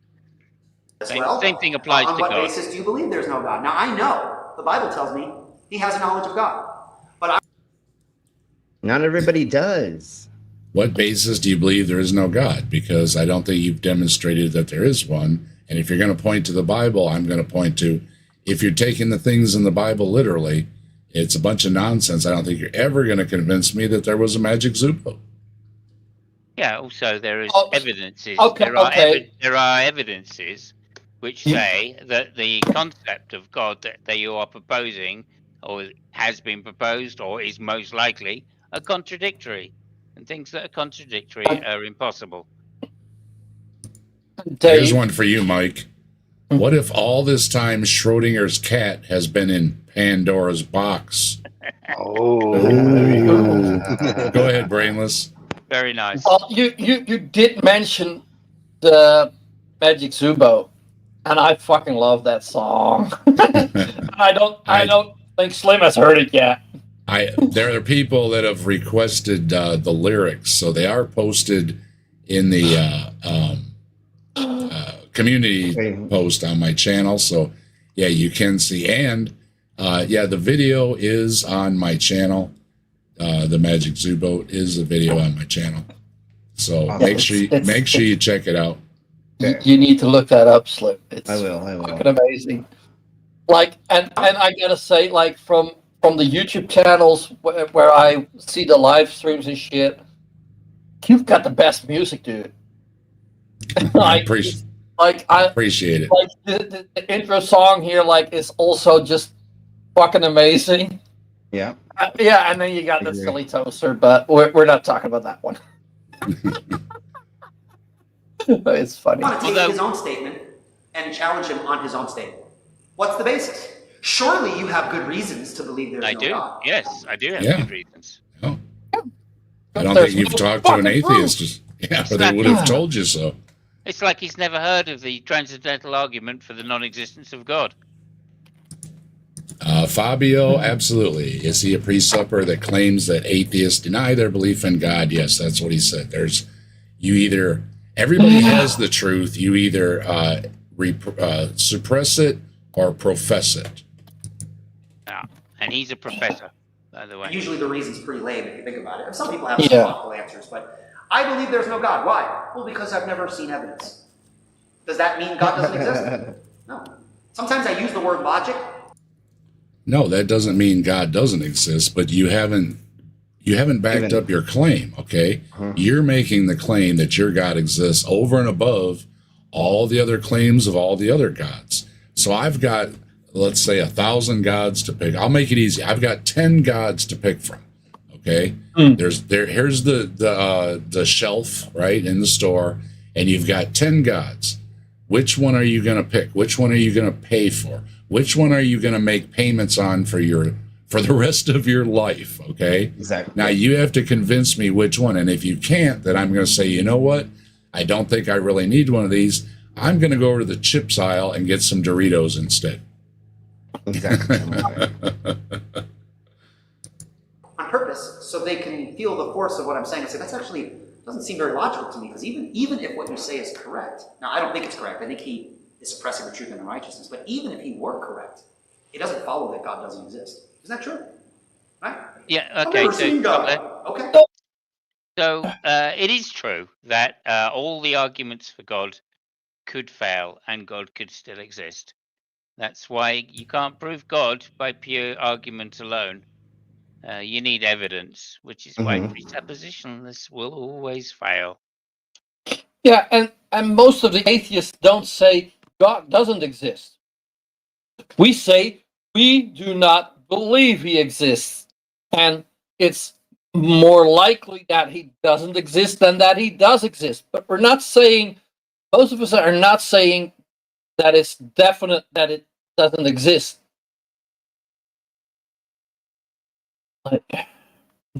Yeah, and it can apply to anything. You know, you cannot prove that Santa doesn't exist. You cannot prove that a lot of mythological things do not exist because they only seem to exist in the stories. It's called a double negative, right? You can't disprove a double negative or whatever because it's a hypothetical. So how do you figure that out to not make it? Yeah, you fingered it. You can't prove a negative, basically. Yeah, you can't. Yeah. That doesn't mean he doesn't exist, right? Atheists might say there is no God. This is the more straightforward traditional answer. But again, You can't logically state that that there is no God because you can't know all things so as to determine that there is no God. What must you know in order for there to be no God? Well, Hold there. So if that's the case, then by his own lights, he can't know that there is a God, Correct. right? Because he can't know all things. So Exactly. he can't know there's a God. And you just turn it back on them. It's just presuppositionalist. It's a mirror image, right? Yeah, and again, he is saying that the atheist says he knows there is no God. No, the atheist does not believe there is no God. There's quite a big difference in that. Yeah. you need to know everything. In which case you'd be God. In which case your existence disproves your own point. Okay? All right. Oh, No, I've heard this argument before that, if you knew everything, then you would be God, and then you couldn't be an atheist because you would be God. It's one of those, I've heard this, somebody use this before. That's true. I mean, if I knew everything, right, then I'm sure these people would bow down to me and call me God. Right? Because they don't know everything. And, let's just face it, everybody loves the smarty pants. Wesley's stopping through, keeping it simple. I appreciate that, Wesley. And we've also got Blind Ventures clarifying the definition as a lack in a belief of God is the better move. I disagree, but never mind. That's not important. It's not important right now. Yeah. Let's see. They also said you don't have to know everything to have evidence or even proof of a God. Bad argument. Yeah, we can know things without knowing everything. That's always a bad argument. So the point here I was getting to was, look, if I was omniscient, I'm sure they would call me God, right? If I knew everything. But the last person that claimed that got crucified. So I'm sure the Christians would do the same thing. Exactly. Yeah, be careful about stirring up the crowd, right? Right? This is very important. Some people will say, I've had people say to me, miracles are impossible. I was like, well, that's an interesting statement. Have you ever considered what must be true if that statement was true? Coming out of your mouth, miracles are impossible seems to assume that God does not exist, or that if he did exist, he is unable to perform miracles. How do you know that? How'd you come to that conclusion? We figured out what most of those miracles were and how they were made. And also, the percentage of miracles dropped off proportionately to the invention of cameras. That and also modern technology. A lot of them were magic tricks, and they got turned into being carnival games and or sleight of hand tricks and other things. So it went from being miracles to just somebody was doing it as magic, because that's what it was. It was a thing that was just done. And a lot of the stories were just stories, fantasy. There is evidence of him using magic tricks to deceive people into converting or whatever. There is historical evidence for that. Yeah, so basically, my definition of miracles is something which is supernatural, and I don't think the supernatural exists for the same reasons I don't believe God exists. And there's no evidence of it whatsoever. It's all one and the same. Yeah. The first account of a coin machine, which could be the coin machine was in a church, and you would take your cup of water and you would pour it into the top, and you would put your coin in, and by the time that you poured it in, put your cup down, put the coin in, it would put wine into your little itty-bitty cup, and you would have the blood of Jesus's thingamabobber turned from water to wine. It was a very, very easy, old school magic trick. Same with a lot of the miracles that happened. They turned out to be what Blaine does and the other dudes do for magic tricks, because that's all it was. Yeah. It was just fake. And they would have temple doors on pulleys, so they would magically open and all these kind of things. And the simple folks would be amazed. You want to know why? Because in the 21st century, there's still people that run out of a theater screaming when they cut a woman in half. So we still have this well, some folks still have this idea that it's real, and they scares the bejeebus out of them. Yeah, well, And- that is true. Fake magic is real, and real magic is fake. Exactly. And Yeah. and Jasper says hello to everybody, and we've got Hello, Jasper. Randy stopping in and saying hello to everybody, Hello. and we've Randy. got Fred Harvey dropping. I think that's Australian, 5 in Australian. And Wow. Fred Harvey says, I believe I love toast. And you know what? We love toast too, Fred. Yeah. We love toast. We love toast. We love toast. We love toast. We love toast. Yeah. And thank you very much. Upside down dollars. Wow. Thank you very much for supporting the channel, Fred. And thanks for participating in the chat with us. I noticed you've been in here quite a few times. And thanks for hanging out with us. Yes. It's amazing. Well, I'm not saying I don't know that I know God doesn't exist. Oh, so then you're admitting then that miracles could be possible on your own view. No. No. What? No. Kill. No. It's I not. think Oh. Simos summed it up very well. That these are all one in the same. So no, we don't take one or the other. No, they're all one in the same. That goes for if you're going to throw out that big red guy at us too. That really, I don't know why they think we worship the big red guy. I've told people over and over, I do not have any satanic imagery on my channel. I don't know where they're getting this from. But for some reason, they think we hang out with the big red guy, and no, we don't. And that's what I said. That's what I said earlier. Atheism, Is they think atheism is Satanism, paganism, and the other thingies, or even a jihad or other religions. They say they're the devil, or they actually worship the version of the devil's Bible because they're not doing the Holy Bible and shit. And it's like, nah, there's that atheists aren't. We don't believe in anything technically. Yeah, no, and like the thing with that is, I think they cannot understand. They do not have the level of empathy in them that they can imagine anybody not believing in a deity and just being someone's little bitch. Yeah, no, of course. They're scared of thinking that there can't be a magic sky daddy. They're really scared of it. And I think it's important. It also may come from the fact that, like, if you are doing stuff for God, if God has one big plan, again, the young girls that all died in Texas, it's part of God's plan. It's good. Fuck you! No, it's not good. Yeah. Don't shift the blame to something imaginary. Skeptic says, and yet, Go ahead. Sorry. Well, okay, go ahead. No, you go first. It's real quick. Skeptic says miracles exist like Russell's teapot. If they are supernatural, they are not natural phenomena and can't be tested. If they are natural, we can test correlation, but they are not. By definition, miracles can't happen. Miracles can't happen.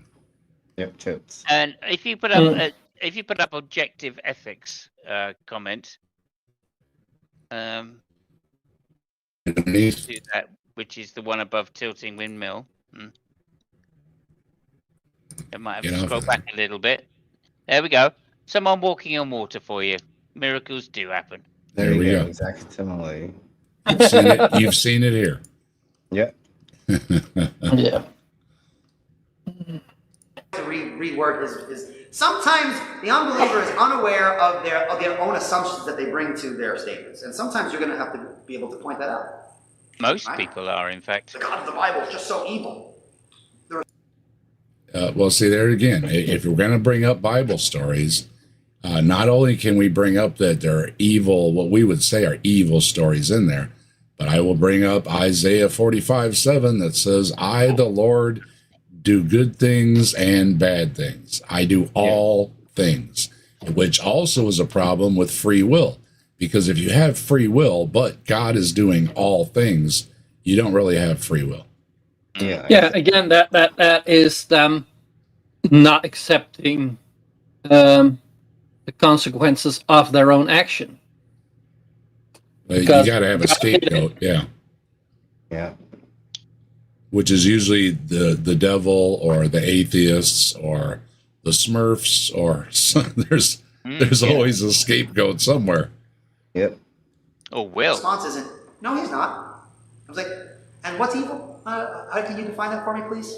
Evil, something that's bad. Well, what's bad? Oh, something that's not good. Well, we're going to go around in circles here. Can you give me a clear definition? Yes. What is truly objectively good? What is truly objectively evil? And then maybe we can talk about the Bible a little bit. Okay? Yeah, well-being. Societal Well-being. norms. One word. Societal norms. That's easiest. Gee. Yeah, I like the way they like to claim the word evil as well. Like one of Frank Turek's ones is, well, people these atheists, they think things are evil, and that proves God exists. Like, no. You don't have a monopoly over the language, right? Sorry, that's not how that works. Okay, just because Christians came up with English doesn't mean that everybody who uses it is a Christian. Yeah, and I lost it for a second. Sorry. Well, Kafai is in here saying to Tilting Windmill, and the Snata text is red at the top of the screen. Satan's color. Oh, well, I didn't know it was Satan's color. Satan is going to have to come. Is going to have to come take it back, I guess. Good to see you, Kafai, and John Hudson too. Hello. Satan looks very good in red, I have to say as well. Yeah. And the top dog. Good to see you, top dog. I don't know. I guess folks are finding Satan kind of sexy or something. Yeah. Again, I have no idea where they're getting the idea that we have any of that type of imagery on my channel. That yours is the fake one. I got an image of the real one. Oh, okay. Yeah, that's the real one. Where's your thing? Hold on. Let me put you up there. There you go. There you go. Fuck. Oh, that's way too big. Get that off my screen. For fuck's sake. Define their terms. Remember, in discourse, the burden of proof is typically on the person who makes the claim. Now, there's a sense in which there's a burden of proof. Oh, so you do know that. As a pre-supper, you know that? That's I didn't know you would let that slip, but okay. This is to his audience, remember? Yeah. Yes. So he's just giving the tricks away right now. From both sides. But, I'm lazy, okay? I'm not going to do all the work for him, okay? He makes a statement. It's not my job to give this giant response to his statement. Like, he made a statement. No. Wait. He is declining your statement. Right. He is saying, prove your statement. I do not believe your statement. Yeah, it's just out of the blue that somebody just walks up and says, I don't believe you. No, it's you said something, and the response was, I don't believe you. And he's turning it around. Yeah. Even if you do that, like, if I say I don't believe in God, I don't believe that he exists, then I'm saying I don't believe your statement. Like, oh my God. It's not that we're making our own statement. We're saying your statement is, we believe your statement to be false. Prove it right. Exactly. Well, Simos said, don't let it irritate you, Brainless, because that's exactly what they're trying to do. They're just turning it back around to try and irritate you, and they're not really making a point. Yeah, I mean, Greg Bunsen says the purpose of presuppositional is to shut the mouth of the unbeliever. And they'll do that. That's what they're trying to do. They're not trying to prove God exists. This is the dishonesty in the position, because he's sitting there claiming, "Oh, look, we can show the atheists that God exists." No, he has no intention of doing that with any atheist that he's going to meet. Of course not. That's a lie, a straight out lie, and he knows it's a lie because he studied Greg Bunsen, who says the purpose of presuppositionalism is to shut the mouth of the unbeliever.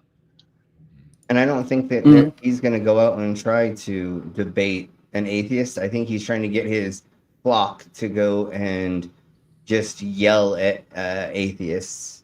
Yeah, he has. That's pretty much his mission. He says it loud and clear. That's what he wants to do. And we got Wes stopping through. Hello, Wes. Good to see you. It was. But I'm going to be hanging out on Wes's channel on August 3rd. So check me out over there at Skeptic Haven. Nice. also, he's like telling people that have no idea of the depth of what he's actually saying, right? Because they don't know the presuppositional argument. They don't know the real trick, which is it's just about shifting the burden of proof, right? Yeah. And later on, he says right at the end, he says in a very short sentence, right, something which is completely illogical. And if you say to somebody, this is the argument, it's perfectly valid, it's logical, and then you give them a statement which is illogical, you're doing them no favors whatsoever. So he's setting a lot of the people up in his crowd, his congregation, this congregation particularly, because it's not his church probably, that to just for a big fall, because they're going to turn around and go, well, impossibility of the contrary, I'm afraid. So you lose atheist, and they're just going to go, what? That doesn't make any sense. Go on then, prove the impossibility of the contrary. And they're going to go, I don't even understand what that means. So there we go. Right, you've just fucked your congregation every time they talk to any half-intelligent atheist. Yeah. Let me drop a wrench real quick here. Wes, drop your wrench. You can drop your link for your channel if you want to. That's what the wrench is for. Help folks out that want to drop that. And John Warnock says they muddy the water to make it seem deep. Oh, that's lovely. That's a good one. Yeah. Now that is deep. Tag is super low tier, viciously circular, question begging, says Blind Ventures. Yeah, definitely so. And it's Sunday, August 3rd. I'll be on with Neil the Atheist over there at Skeptic Haven, ran over there by Wes. And so, yeah, make sure you stop by and join us that Sunday. It's always fun hanging out with Neil. Neil the 604 Atheist also has a channel. He's going to be on probably when we wrap things up here. He comes on Saturday evenings and shares people's deconversion stories. So if you want to hear how people deconverted, Neil's over there doing that, and Neil's always a lot of fun to hang out with. Great guy.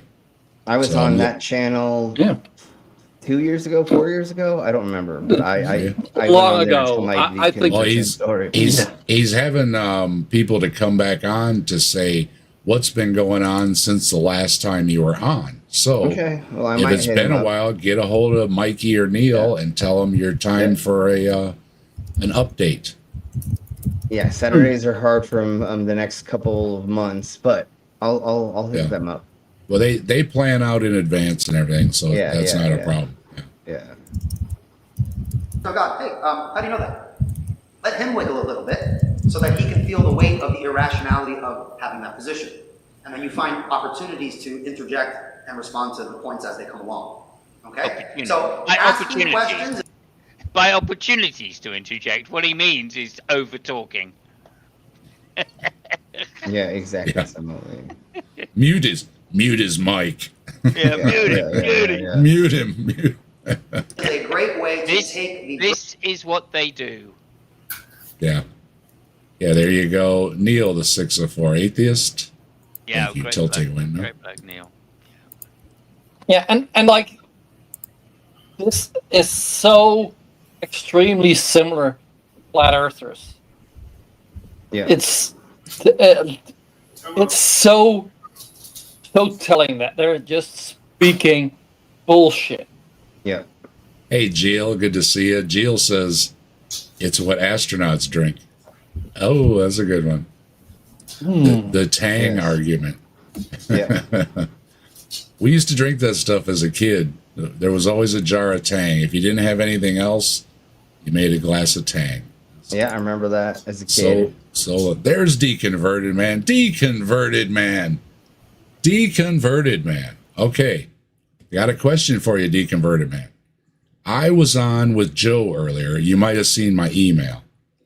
And somebody came on, and your name was mentioned, and they said something about Deconverted Man said on Aaron Ra's stream that all Christians are stupid. What say ye, Deconverted Man? Did you say all Christians are stupid?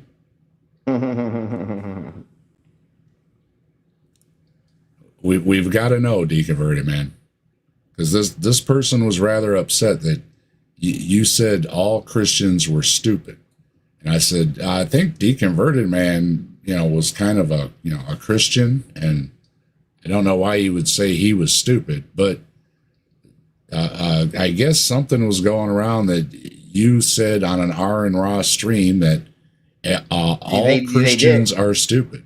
They said they did? Question mark. Supposedly they had the thing from the chat or something that's had your name on it, unless it wasn't you. I was never even on an R and Raw stream. Okay. In chat. It was in the chat. Yeah. There was a chat record of it, I guess, and you were saying they said you were being real hard on Christians for some reason. I said, it doesn't sound like Deconverted Man, but I talked to Deconverted Man, and I will ask Deconverted Man. So there you go. I asked, and Deconverted Man doesn't seem to know anything about it, and so. Yeah, no, but we all know what idea. Okay. We all know what Christians mean by they're being hard on us or they're prosecuting us. It is asking to be equal and to be respected. That's to be fair, attacking. To be fair, I was when I was a teenager, when I was in my early teens, I was definitely hard on some Christians, at least some of the Christians in the Catholic girls' school next door. Oh yeah. I come across some Christians online and I'm hard on them. So, Deconverted Man is in the comments in a video in June of 2024. Oh, well, it's out now, Deconverted Man. Yeah, last year. Well, anyway, I thought it had to be out of context because I didn't think you were saying all Christians were stupid. I thought it had to be in response to an issue. But this person came back a couple times and said, no, I was Deconverted Man. This. And I was like, oh, look, I will ask Deconverted Man because I talked to Deconverted Man like I am right now. And I will ask. So, yeah, I don't know. It could have been last year or something. I don't know when it was. I wasn't saying it was recent. It was just something about they didn't like one of your comments, I guess. And we kind of said, well, a lot of people don't like some of Deconverted Man's comments. Well, yeah, just tell him to just tell him to forgive him then. Okay. That's all. Right? Well, if they don't like Deconverted Man. Comment, oh well, forgive him. Yeah. Deconverted Man doesn't seem to know. And if you go back, Deconverted Man, the person was on the stream with the Kentucky Atheist before this stream. So Joe started like at 3, and that person came on a couple times and posted it. So we were just curious, and we said we would ask you, so we did. I think if someone's been holding on to a comment like that for over a year, I think there may be a little bit of underlying resentment. It could be. All I said, we were talking about the Ark, and I had gotten the book there. And if I didn't show everybody, one of the things I came back from the Ark protest with was wait a minute, let me make myself big ahead so you can see. Yeah.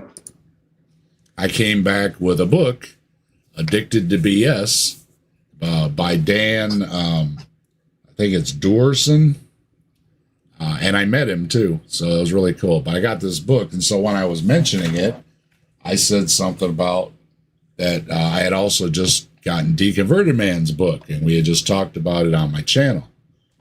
So then the comments just started coming up that don't care for Deconverted Man ever since they were making these horrible comments in R and Ra's chat. And I was like, huh.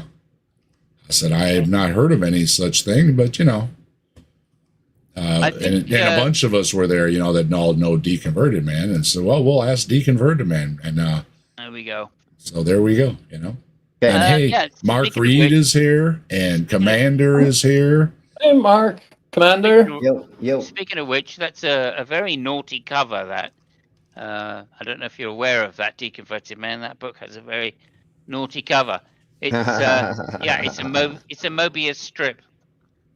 Well, there you go. Very naughty. And you can check that video out. It's on my channel. Mike also streamed it on his channel, so you can check out us talking with the author Dan Green, and that was a lot of fun. Burden off of you, but you can guide the conversation where you want to go through asking good questions. Does that make sense? Okay. No, that doesn't Atheists make will often sense. say- You're an idiot. Sorry. Normally it would make sense, but I was talking to somebody else. in your case, we're going to make an exception, right? Yeah. There is no proof that God exists. No proof whatsoever. Again, to say there is no proof for the existence of God is illogical because as an atheist cannot know all things by which he can state that there is no proof at all. He can only... Okay, so two things. Firstly, proof, right, means that the deductive argument is necessarily true, and it could be that all the arguments that you can put forward may be valid, but they aren't necessarily true, or the conclusion doesn't necessarily follow from the premises. So I'm sorry, it could be the case that there is no proof. So being outraged that somebody said there's no proof just because you have a few deductive arguments that you think are sound is not in any sense necessarily true and necessarily proof as a result. Yeah, he said he's got mountains of evidence, Mark, but he doesn't present any of it. So, you know, Exactly. I guess we're out of luck.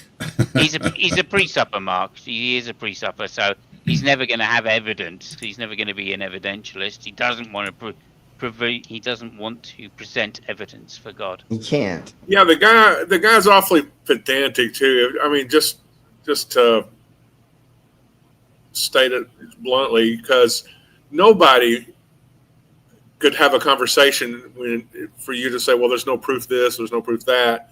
Nobody expects you to have complete omniscience in order to qualify that. He's holding out a expectation, or he's just trying to sound deep. What was that thing about muddying the waters just to seem deep?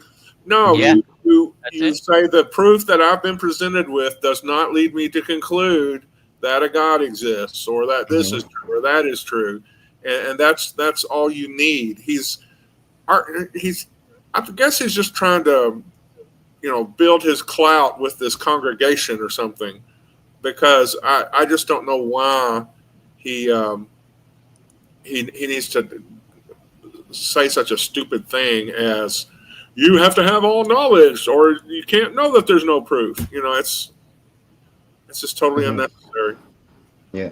Shame on that guy. We got Brent stopping in. Hello, Brent. Good to see you. Yo.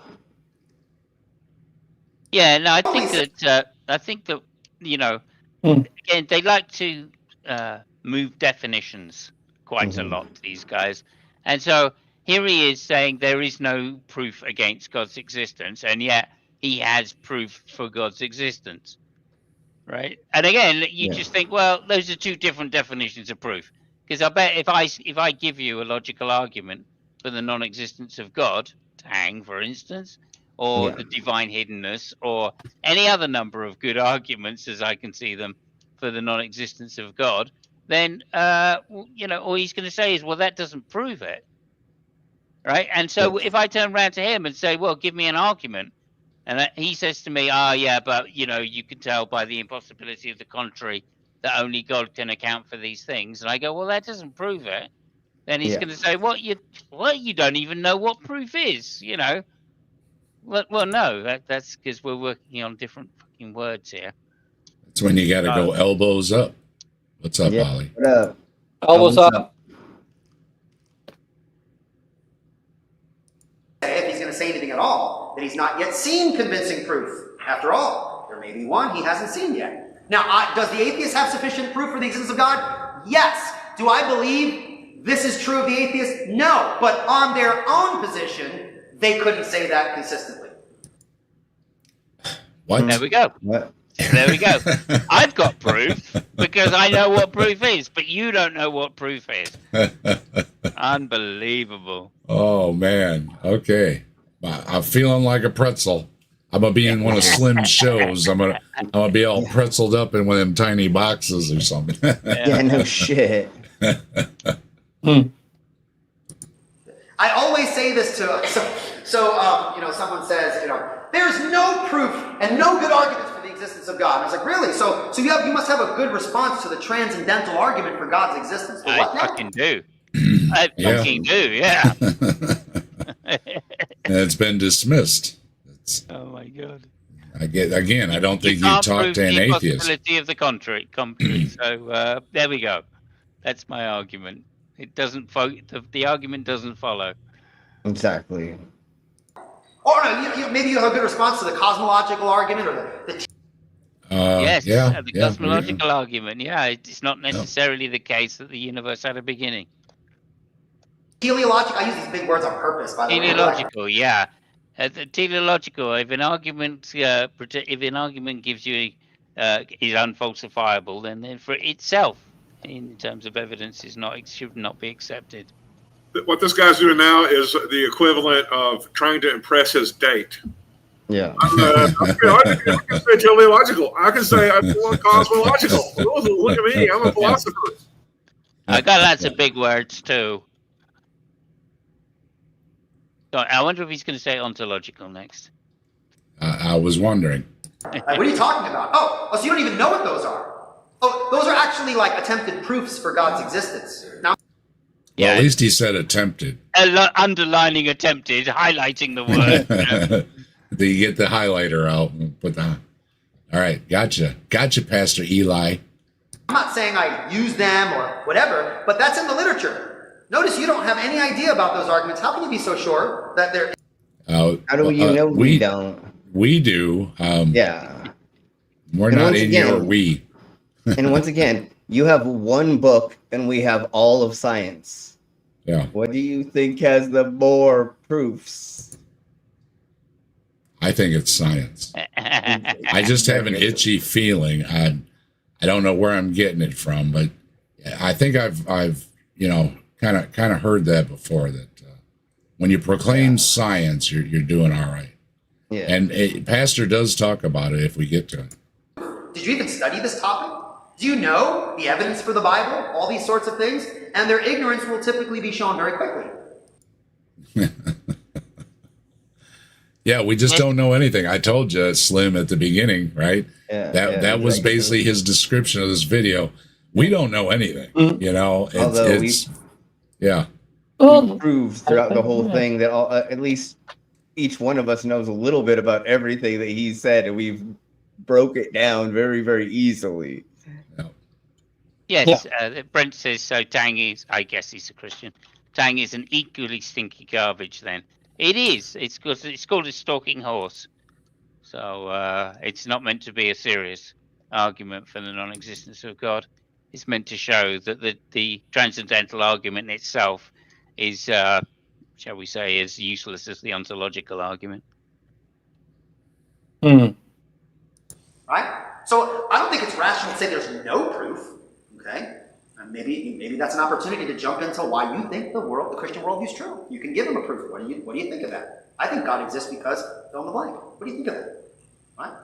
Very important. Atheists. Not to me. It's not very important because we've just demonstrated. We've heard of all these things and we've already dismissed them as not good arguments, and it's certainly not anything demonstrable. It's just a philosophical argument that you can make for almost anything. So yeah. Say Christianity is bigoted and hateful. How many people have heard this? Yeah. It's certainly the Old Testament, if not the New Testament as well. And it has been weaponized with all of the right-wing white supremacy militias. They have weaponized it, most of them. Actually, almost all of them, because there's really not a satanic militia that's out in public that goes marching in the streets with their masks on and stuff. It's the right wing that does that, you know?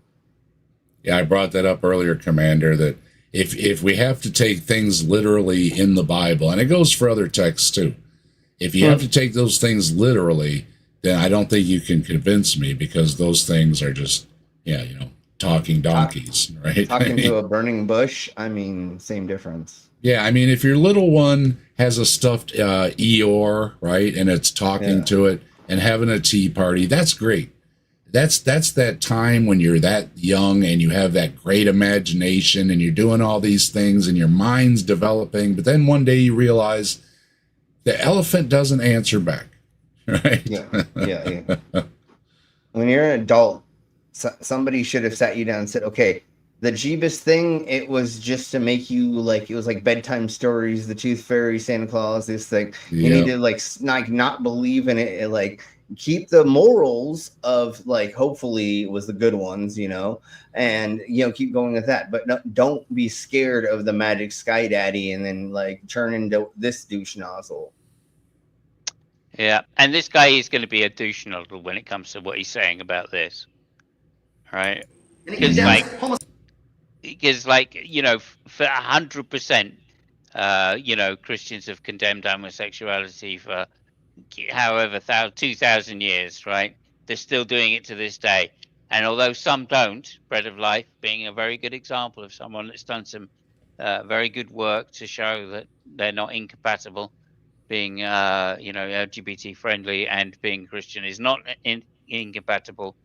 But there are a lot of Christians, especially turns out a lot of men Christians that are very anti-homosexual, and in fact they get their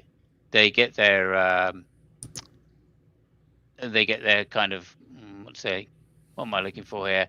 They get their validation from the Bible, shall we say? Yeah, it does. Well, the thing is, it's very scary because most of us are on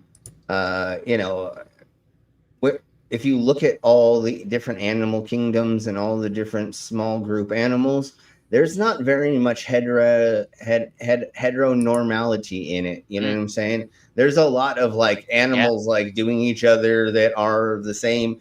There's a time where teenagers in certain species where they just screw all the boys, just the teenagers just do each other for a second, then they go and there's a lot of nature is very gay, let's put it that way. So of course we're going to have the same things because we are animals. They freak out when they look at a dude's butt and they're like, damn, homie. Then they're like, I mean, the Bible says, no, can't. So let me go pray more, and it's like, dude, just chill out. You can be partially gay or be gay. It's okay. Just chill. Oceana says a good point here. It's like, well, if the supernatural is real, why don't you just demonstrate it? You know what I mean? Start floating around in the air or, walk right through a wall or something. I mean, That's what we said earlier about the magic tricks. Once people could figure out how the magic trick worked, or how, you put a coin in, obviously, and you pour water in, Jesus, that's easy, where levers and cogs are going to make things go. A handful of other things that used to happen. You used to put something like a wooden token into the doors of the church, right? And then they would open automatically. And I think that's what you were saying earlier, right, Dave? Something like that, but the pulleys and a handful of other things. Eventually people were like, that's a magic trick. And then they're like, oh, I mean, now that's not there anymore. And then all of a sudden the next day, the doors didn't open automatically. You can't unsee the magic, right? That's that's interesting as well, because one of the reasons they like to condemn it so much is Archimedes, right? Came up with a principle to open doors automatically with steam, right? Into one of the pagan churches, and of course they condemned it as black magic, right? And so that showed that the devil was working in those churches. So I love how the fact that they try to use both sides, right? When it's for Christianity, it's good, and when it's against Christianity, it's evil, right? Yeah, no, Mm, they tried yeah. they debunked a lot of the pagan thingamabobbers. There were a lot of at the thrones and other places, which is hilarious, like you said. Although they did adapt a lot of them, and they didn't Oh yeah. debunk them, they just adapted. So like yeah. But it's hilarious. I started doing magic for corporate events when I was 12 years old. So like I've been behind the curtain my whole entire life. And then I just saw like what fortune tellers were doing. And I'm like, yeah, that's just, you're doing this. And then I actually was taught all of the magic, all of like the scrying and all that stuff. And I've been a carny most of my life, and I'm a sword swallower now. And so I've been behind the curtain a long time. And so it's easy to see when these people are just talking out their arse and just like, he's just prepping these people to hate us, pretending that it's persecution against them, but it's actually you causing people to hate us. And so how many people are going to get hurt because of this? A lot of people. A lot of people are going to get hurt because of this. Rob and John's just clowning around. Don't worry about it. But they really love adding to that. It's all right. Adding to that, Slim, they'd really love to play the victim as well. So when they try to play to the crowd like this guy is now by saying, putting the word homosexuality on the screen, that's just playing to the crowd, right? He knows exactly what he's doing there. Of course. And when people say, oh yeah, but and they start complaining about his congregation taking those views which he's expressing openly, and they go and express it openly in their lives, and they start hurting people, and then people push back, they just think, oh well, I'm a victim. Yeah, well, and then they always and they absolutely love it. Yeah, and they always push the propaganda, of being persecuted in the Bibbles. Those couple little thingies where they're like, if somebody doesn't like you, they're persecuting you, and that means that you're right. And it's like, that's not how, no. Yeah, that's not how that works. Yeah. And I totally work for Satan's whatever you said. I don't know, what did you say earlier, John? You said attorneys work for Satan's Father Satan. Yes, totally. I work for Father Satan. Hail Satan. There you go. Whatever. I don't believe in it, so of course I don't care. That's why I have the upside down cross right there. It's a joke. We don't believe in it, but it's fun to fuck with you religious people. Yeah, well, they love to be victims. All good, Robin. You're just helping. I missed you're the other helping one. them, really. It's, but it's fun for me too. Yeah. Yeah, and hello, John. If I didn't say hello, John, and Deconverted Man is back, and I don't see him dropping any stupid comments, so I guess we're okay. And I thought it was John Love. Okay, okay, Robin. I'm sorry, got mixed him up there. Whatever the other John said, don't say that. Okay. So prove us wrong that the thingy-mabobber that has the Tell me how you don't believe in this. Here we go. Right? Now this is where the red meat comes out, right? You have your full, maybe you went to Anthony's talk, or you have someone where you watch the video on YouTube and they give a whole biblical response as to how to interact with people who have these issues with homosexuality, or maybe you're talking to a homosexual, whatever. It's much more simpler than that. Don't be so overburdened with presenting more than you have to. Okay? Someone says this to me, Christianity. Yeah, because you'll look like a dick.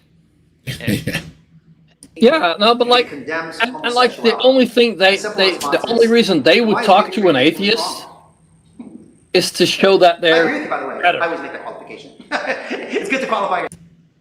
Get persecuted. Yeah. To say I'm better and you're persecuting me. Hey, they love to be a victim. They should just go like to Jesus. Yeah. They should go to the dungeon and just be dominated. That they probably enjoy that. Yeah, just hit me up and I'll show you where the dungeon is, and we'll take care of that. Slim's dungeon comes up a lot when we're playing card games over there. And again, Yeah, just to catch up here, he's giving the typical presupper response, which is, but what standard are you using to say it's wrong? I hate the moral bullcrap because once again, I'm using the standard of love, right? Homosexuality is not just an act; it's also a form of love. So, yes, of course, it's love. Why not?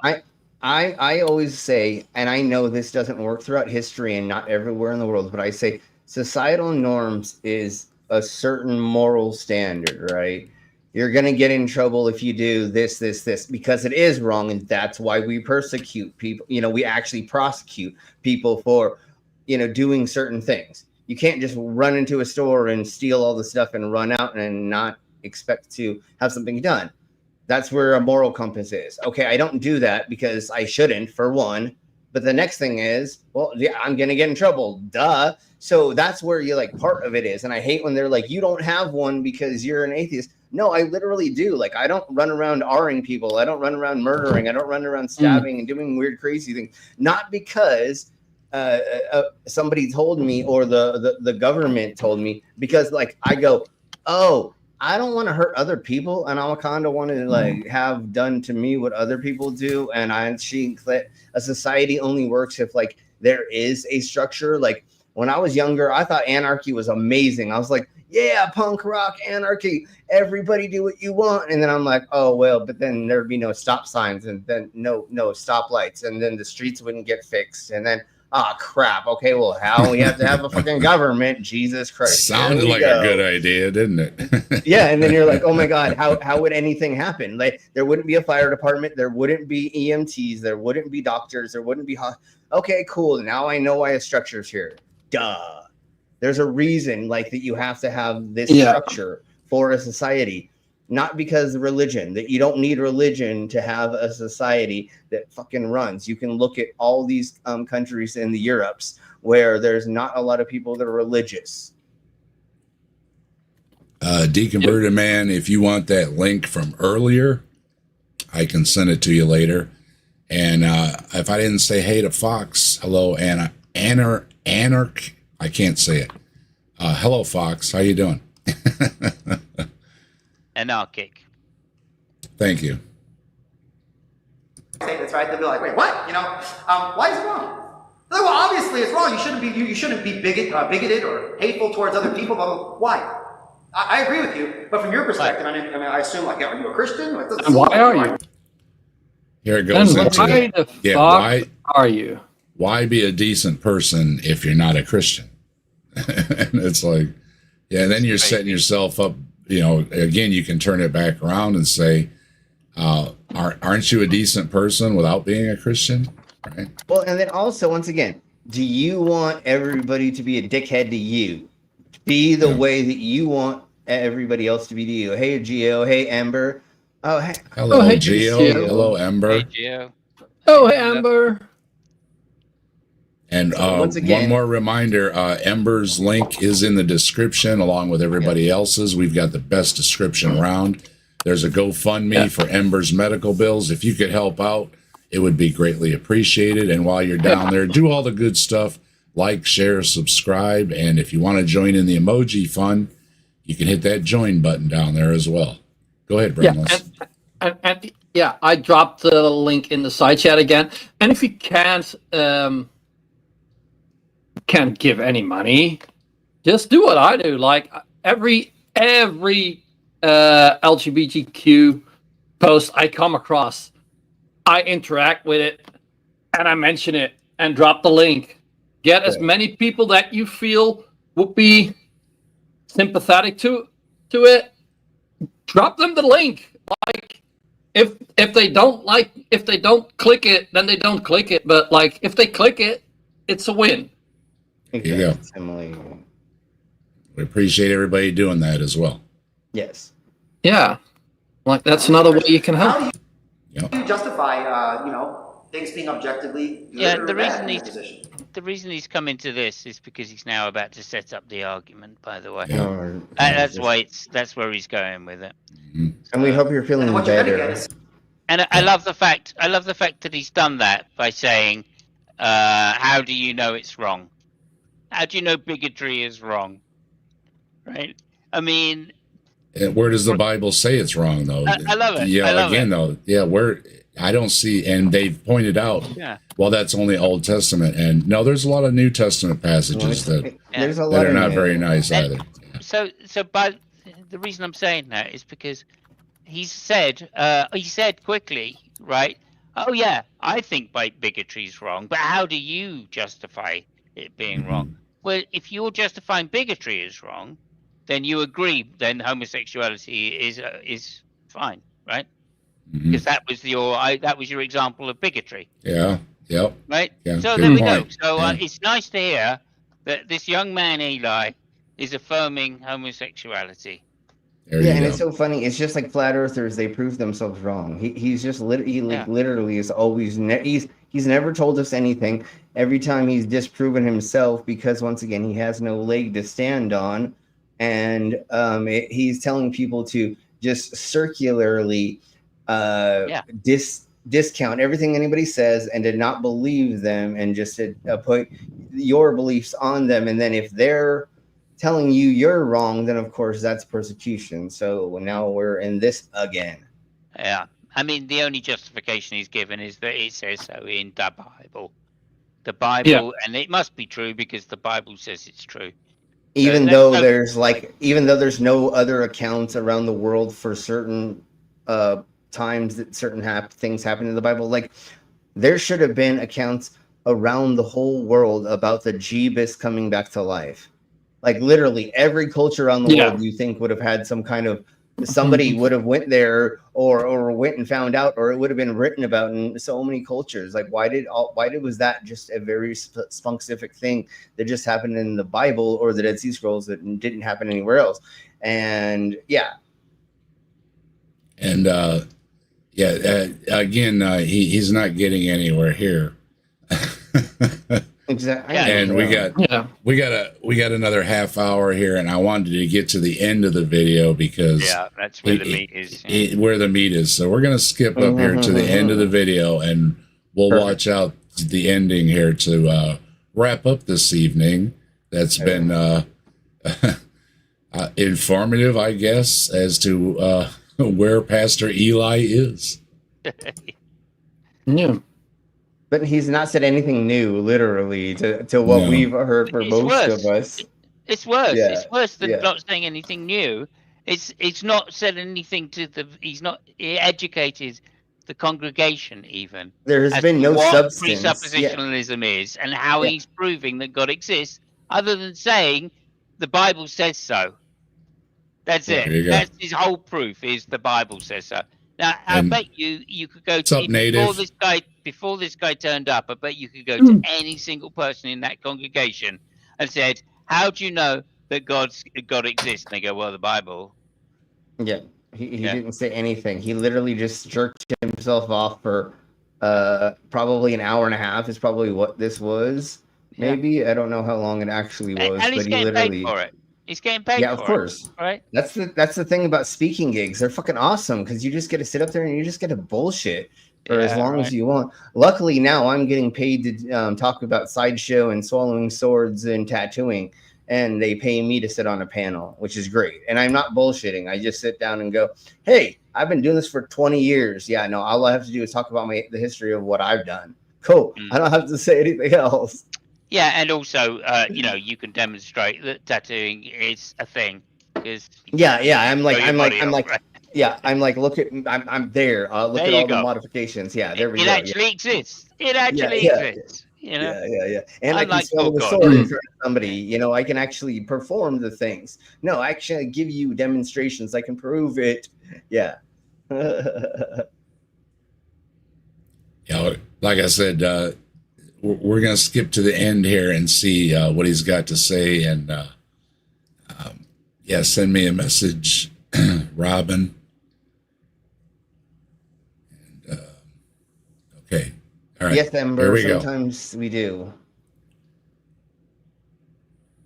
Cool. There is a difference. When someone will say, "How do you know that God exists?" and then, "How do you prove that God exists?" are actually two very different questions. Okay? And I think a very important distinction to be made.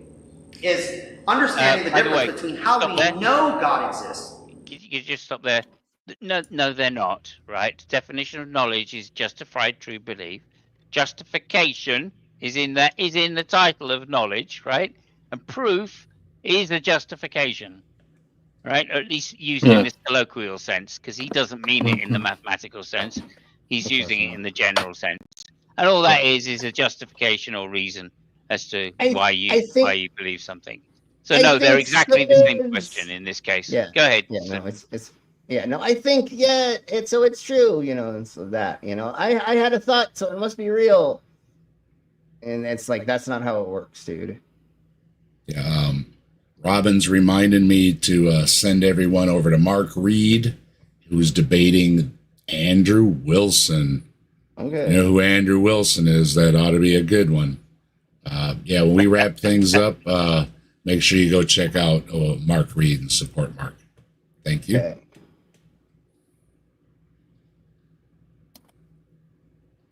Or how we know Christianity is true and how we show Christianity to be true.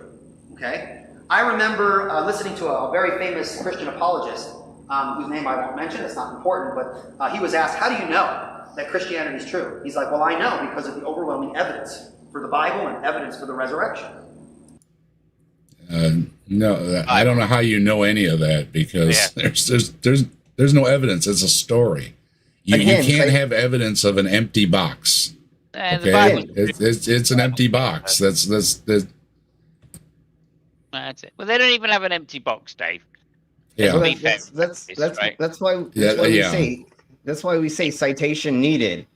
Show evidence. Like, give me something so I can look at, so I can go, okay, maybe. But like, if there's not even that, if there's a skeleton in a closet, then there's something there. But they don't even have that. Like y'all are saying, there's nothing they have to stand on. It says so in the Bible. That's all they've got. Okay, yeah, and I could say anything in the Bible, and you can look at any Bible and look at the Quran. You could look at any writings and say, you could look at Mary had a little lamb and be like, okay, and well, Mary's the God now because of something, blah blah blah. Don't forget Bigfoot. Anything.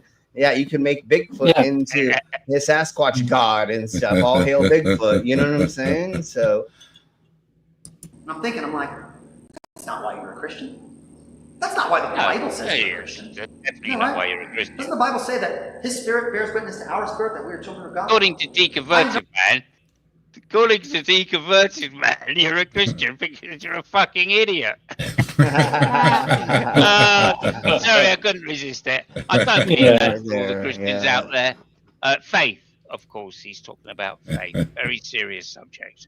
Well, see, there's a difference between just people that believe and then they go once in a while to church, and then there's the hardcore weirdos like this dude. That's who, like, I am anti.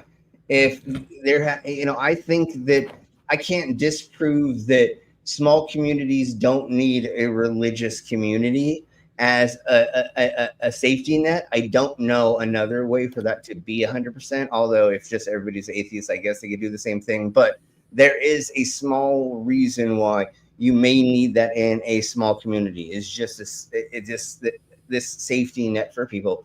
But once you get to extremisms, and this is why we make fun of these douche nozzles, is because this is the problem: is these people are taking the money out of grandma's freaking pension fund, and she's already eating cat food.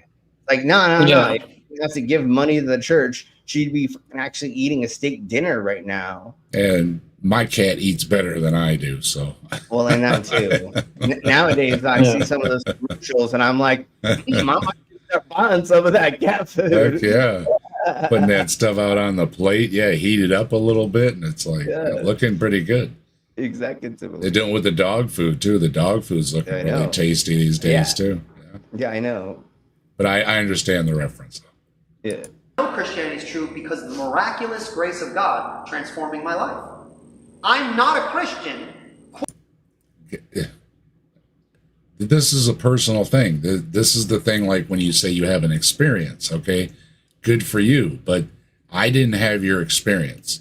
So even if I grant that Jesus showed up in your bedroom and talked to you and said, go do this stuff and you're going to come to heaven with me and we're going to have a good time, it does nothing for me, because I'm still going to say, Well, how do I know you just didn't have a dream after reading your Bible right before you went to bed? Right? There's no differentiating what really happened and what you think happened, or what is even in your head that you think happened, even if you really believe this stuff.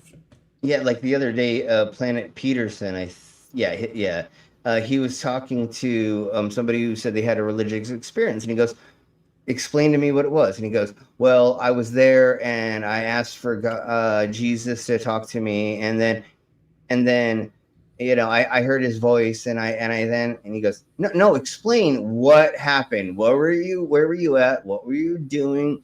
How did you have this vision? How did he come to you? What did his voice sound like? What was he wearing? If you saw him in your head, and he was like, and it's like, yeah, no, you literally inside your own brain just had an experience that you made up, which I did a million times when I was a teenager before I fell out of religion. I would try to make up these scenarios where I thought maybe God was talking to me, or that I was getting something and something and something. And then I was like, oh no, that's just my internal thoughts talking to me and me figuring stuff out through like the way the brain works. I was just like thinking it was an external thing through another thing. Now I just call me we, because like I talk in and out through things, and I'm a cyborg, and so it's just the joke. Like I know but anyways, that's what it is some of these people are having these experiences and they're misunderstanding how they go. It's just like saying Bigfoot and other cryptids or other things. And that's a great point. Is people can have all kinds of experiences. Yeah. I and many of us have said we don't doubt people have experiences. I mean, you're out in the woods and something scared you. Oh, okay, so you were in the woods and something scared you. I'm not going to deny that happened. Now, was it Jesus? Was it a demon? Was it Bigfoot? Was it Mothman? Was it Jersey Devil? Jersey Devil. So yeah, what was it, right? Yeah. Exactly. Well, odds are it was probably just a branch falling, because or an animal in a tree dropping something. Like that's what happens a shit ton in the wilderness. So an animal would drop something out of a tree. A squirrel would drop a pine cone. It's your senses are heightened though. Yeah. You know what I mean? If let's say if you're in the woods, everything's quiet and everything, and your senses are real heightened. If you're in a church environment and everybody's saying amen, amen, again, your senses are heightened. So when you're in that environment already, then of course it was Jesus, or of course it was Bigfoot, or it was the bump in the night isn't your house settling. It's a ghost in your attic. Right. Simile. No, I know. Yeah, exactly. Similar. I make fun of Troy Black, and I did the other night, where it seems like he watches Fox News before he goes to bed, wakes up at 3:00 in the morning, and he's all fuzzy, and he says, "Oh, God's talking to me about Donald Trump." And it's like, why is God talking to you about Donald Trump? It makes a lot more sense that you go to bed listening to Fox News. And I know he goes to bed early because he's got a bunch of little kids. So, and you're waking up at 3 a.m. going, oh, God's talking to me about Fox News. And then it just adds to the ridiculousness. I'm like, God is worried about what's on Fox News, but people take it seriously. And I'm like, what are you going to do? Yeah. Quote unquote. Because of the evidence. Now, the evidence plays a significant role. Because of the evidence. The evidence. I'm a presuppositionalist. There is no evidence. Believe unto the evolution. There you go. There's no evidence, man. Do you know how many missing links there are? There's a lot. You know why? Because we've got this great thing called science. Be the means by which God reaches us and transforms our heart by the power of the Spirit, right? Okay. But that's not why I'm a Christian.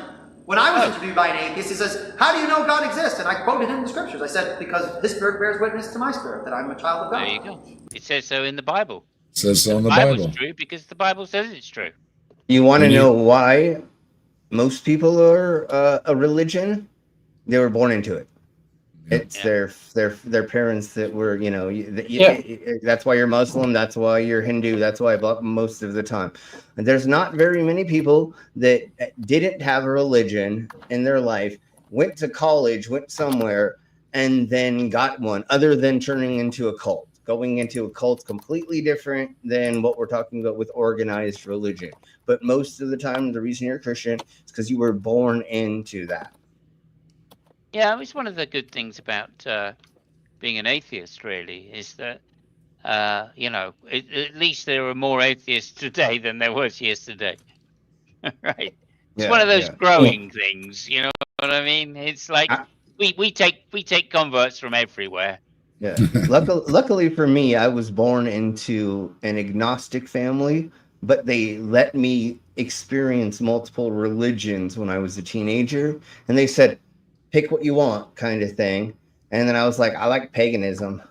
And so that I did that for a while. And then I went, oh, yeah, magic spells don't work. And like, this doesn't make any sense. And this is really cool and awesome. Like, to put flowers together and like make these, ornamental freaking altars and stuff and make your own blades and stuff. Yeah, that was cool. But does it work? No, obviously it didn't.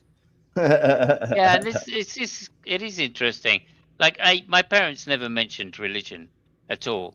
And the first thing I remember them saying to me about anything like in that kind of area of supernatural was trying to explain to me where the presents were coming from. Right? Okay. So they tried to tell me about Father Christmas. And because they'd never told me about religion or about the supernatural or about this kind of thing, I went, I'm not sure about that. I don't really. Is that what you're saying? Because like I thought it was, like just you and Dad, like getting shit for me. And she said, no. It comes down the chimney. That's why we leave the milk out. And I said, well, in which case, why the fuck I didn't say that. Why do you ask me what I want every year? And it suddenly turns up. I mean, it doesn't make any sense. Why? Oh, it's because we tell Santa. What? I thought you said he flies around the world and all of this bullshit, right? No. So it just, what I mean? That skepticism is natural, right? That's the natural state once you start getting, a little wiser to the world, so to speak. Yes. And fortunately, because I wasn't indoctrinated into this idea of argument from authority, right? And I literally saw it as I'm not going to believe what the parents tell me just because they say it. Right? I'm going to find out for myself, Yeah. So, anyway, I mean, that's, Well, I don't believe. Sorry, go ahead. Yeah, well, I'm just saying that's the way out, isn't it? Like most people will find their way out of religion shortly after finding out that Santa Claus is a lie, right? Because they recognize that if their parents are lying about that, then what else are they lying about? And they should think critically. But if it wasn't for society around them, saying, "Oh no, this one's true," it's like when you go to school, right? And you say about Santa, right? I went into school after this and I went, yeah, but Santa doesn't exist. And my teacher gave me fucking shit for like 6 months straight because I'd said that to like the whole class, basically. Right? Deconverted Man's going to make a quick video on the thing that he didn't say. So watch for that. Okay. You can quote me if you want to quote me, Deconverted Man. That's fine. Okay. You quote me quoting you. That's just proof enough for these guys. All right, Eli, wrap it up here for us. I know. That's why you're an atheist. He's like, well, then how would you show me that God exists? I'm like, that's the better question, right? I know God because of his grace. You want me to show God? I can give you some arguments and appeal to some, the reliability of the Bible, biblical prophecy, things that we can show. Oh, yeah. Prophecy in the Bible is a real good one, too. Yeah, reliability of the Bible. That's really great. Okay. Yeah, see, all these things you're throwing out, Eli, mean nothing to us, okay? It's just, you're just throwing all these things out that we've already heard. You're not getting anywhere. Yeah. Yeah, you're just throwing red meat to the lions right now, mate. Indicators that the Bible is in fact true, or I could even argue, as I've been speaking about this weekend, the worldview level. The Christian worldview is the only worldview that can make sense out of all the things you take for granted.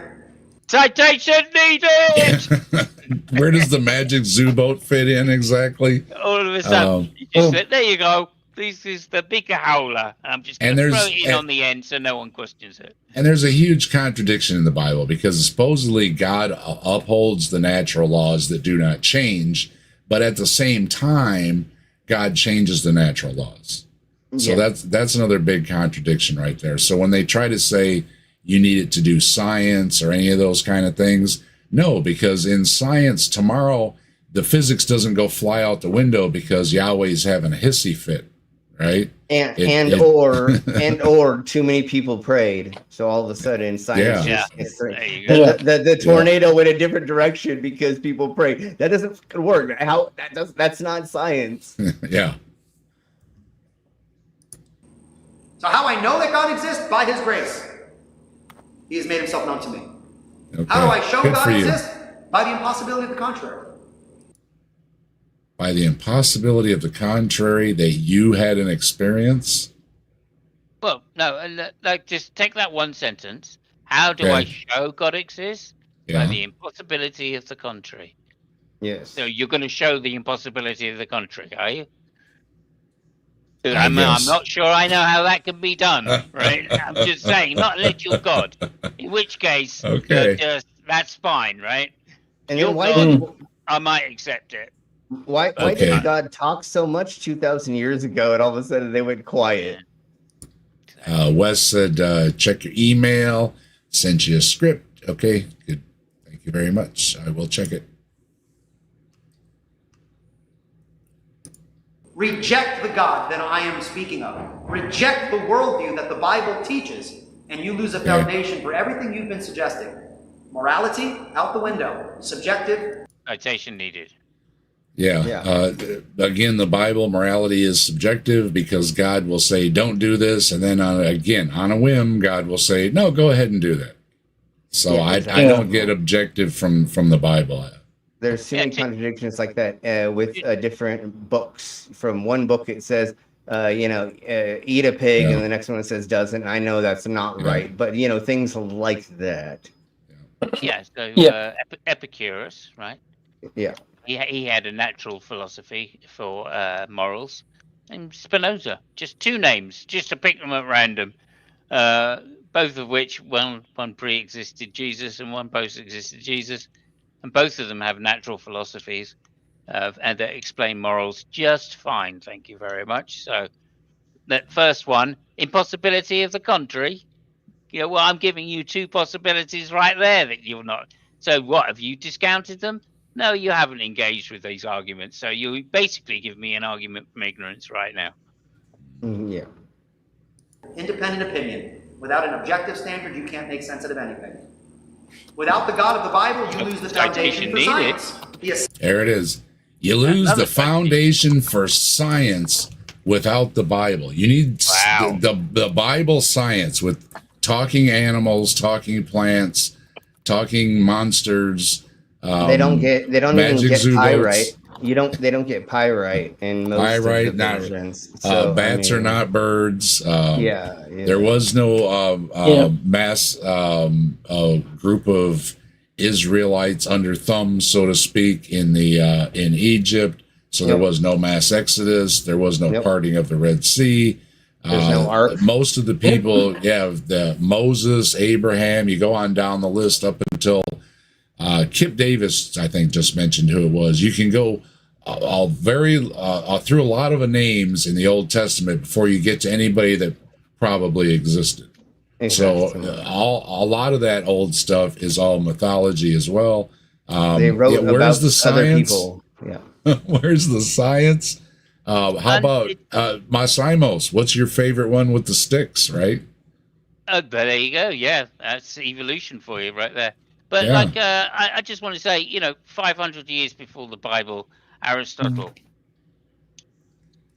science, right? Literally a scientist doing science with a method.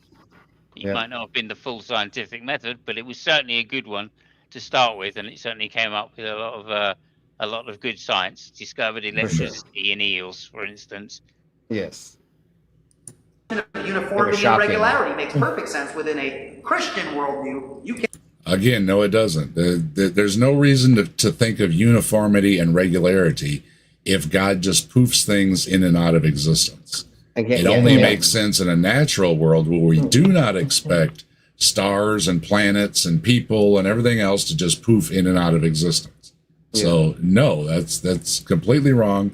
Eli, you're finishing as strong as I thought you would. can't make sense out of that from your worldview, right? Yes, Logic is out the window. That's very interesting when atheists will, on the one hand, speak out of one side of their mouth, all that exists is matter in motion, and then they decry when Christians use fallacies in their reasoning. They get. How's there fallacy in that? But of course we decry when they use fallacy in their reasoning, because it's bad reasoning, just like you've been using all bloody night. And as for logic, right, I think, again, I hate to mention the A word, Aristotle, but he pre-existed Christianity. So if you're saying that you need your God, right, you need the Christian God for logic, well, okay, if you think that Aristotle was a Christian, good luck. Good luck reinterpreting history. Get mad when we misuse logic. Well, what is logic? Do logics grow in the middle of the tulips there? Take me to the laws of logic. I've asked atheists, is logic material? They're like, well, no. But dude, you just told me that all that exists is material. No, that's not how it works. You can have material things and you can have thoughts in your head with a material mind and everything.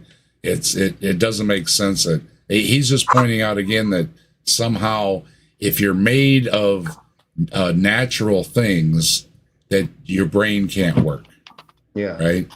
You have to be made supernatural, or your brain can't work. That's as simple as I can think he's trying to say it. I'm more cynical than that. It is a straw man that he's setting up for his crowd so he can demolish it. Right? Yeah. And go, there you go. You see, materialism. All atheists are materialists. Yeah. Right. That's just bullshit. And he knows it's bullshit. He must have spoken to atheists which are not materialists. No, I don't think he has. No, I know he has. I know he has. I personally know some of the people he's spoken to. They're not all materialists. Okay. Yeah. All right, last chance, Eli, and we're going to wrap it up. Yeah. So if I grant your position, then logic wouldn't exist. Yet here you are using logic, right? The proof for God's existence is that without him, we couldn't even have this conversation, right? Why not? Okay, good. Well, again, I will grant if God does all things, then yes. But you have to first demonstrate that you haven't demonstrated. And you know why I really think that we're never going to get through to Eli, because Eli is convinced that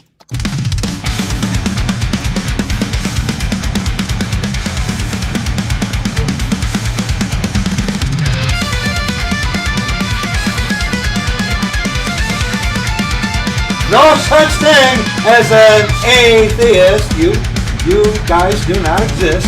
Hey, answers in atheism, and that desktop idiot, and that desktop idiot, and that desktop idiot, you're full.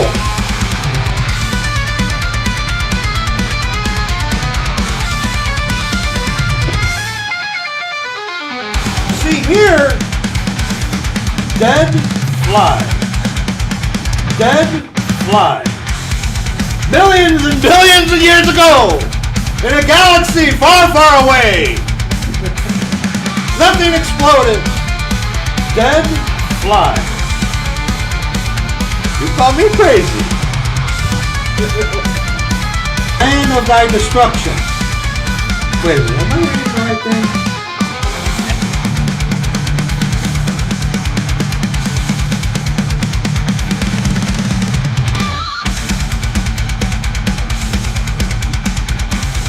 And you know what, atheist? You're right. And you know what, atheist? You're right. And you know what, atheist? You're right.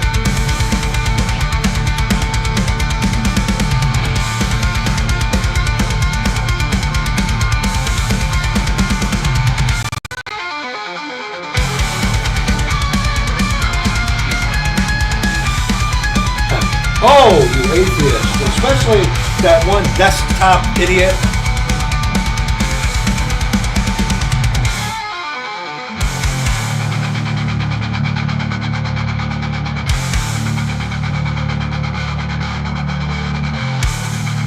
Self-theist, and of thy destruction. Wait a minute, am I reading the right thing?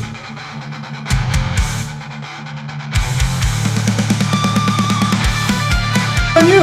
That's why I say, hey, have a great time. Hey there, Answers in Atheism or Atheist, whatever you are. Oh, you atheist, especially that one desktop idiot. And you know what? There, atheist, you're right.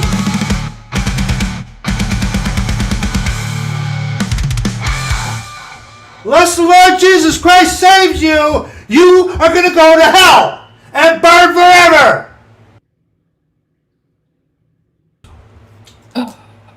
That's going to be it for this little video.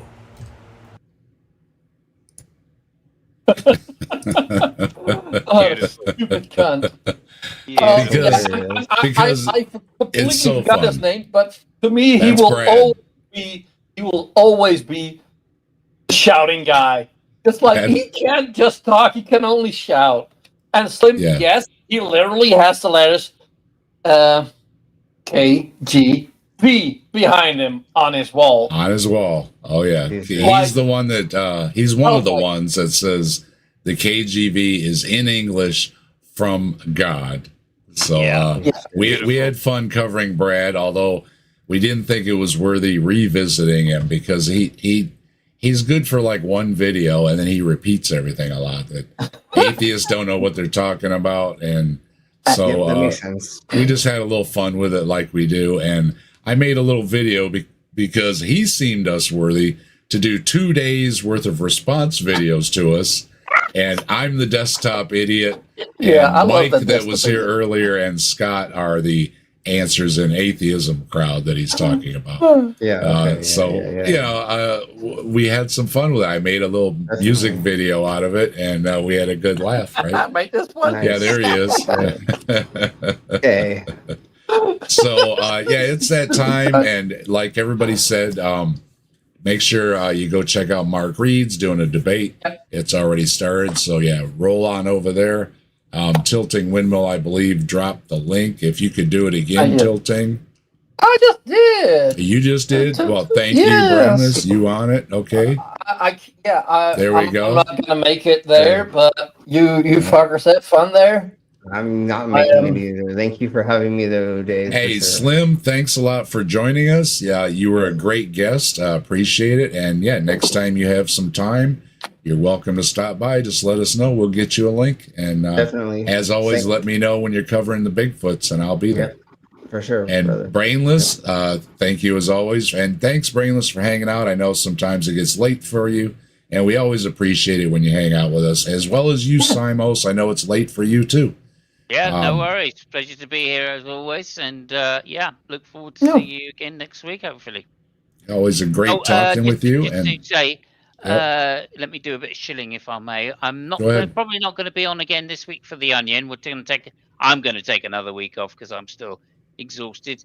But I will be back in 2 weeks' time on the Onion again.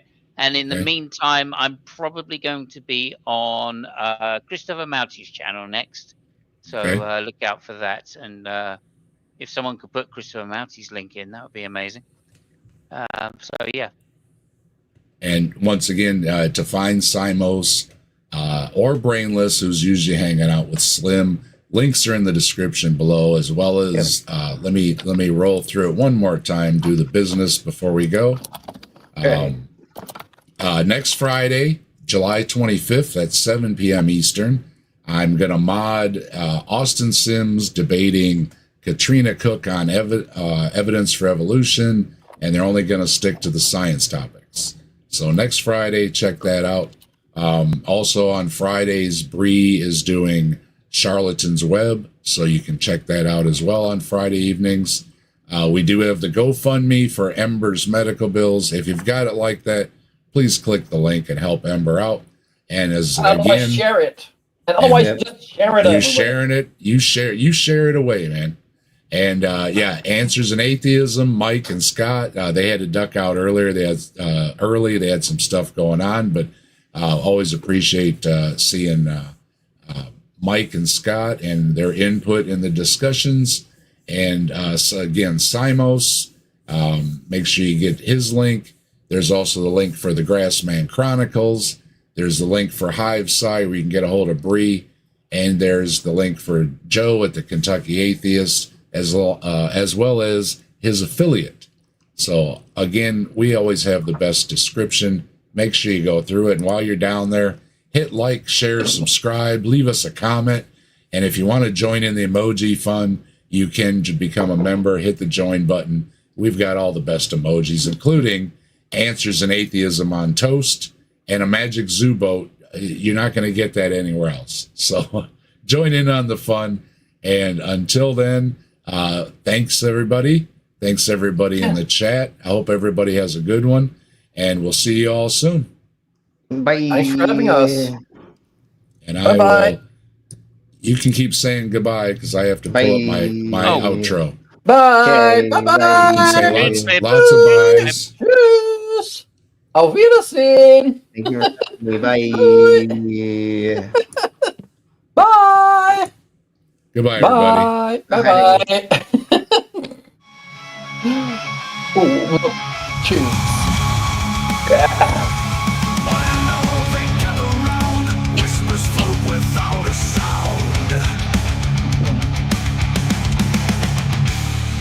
History speaks in tales of lore, knocking at the captive dash's door. Legends live within these walls, silent echoes in the halls, books and stories on the floor, knocking at the captive dash's door. Captive desk, hold our dreams, where reality and no myth seems. In conversations quiet flow, the mysteries untold. Oh no.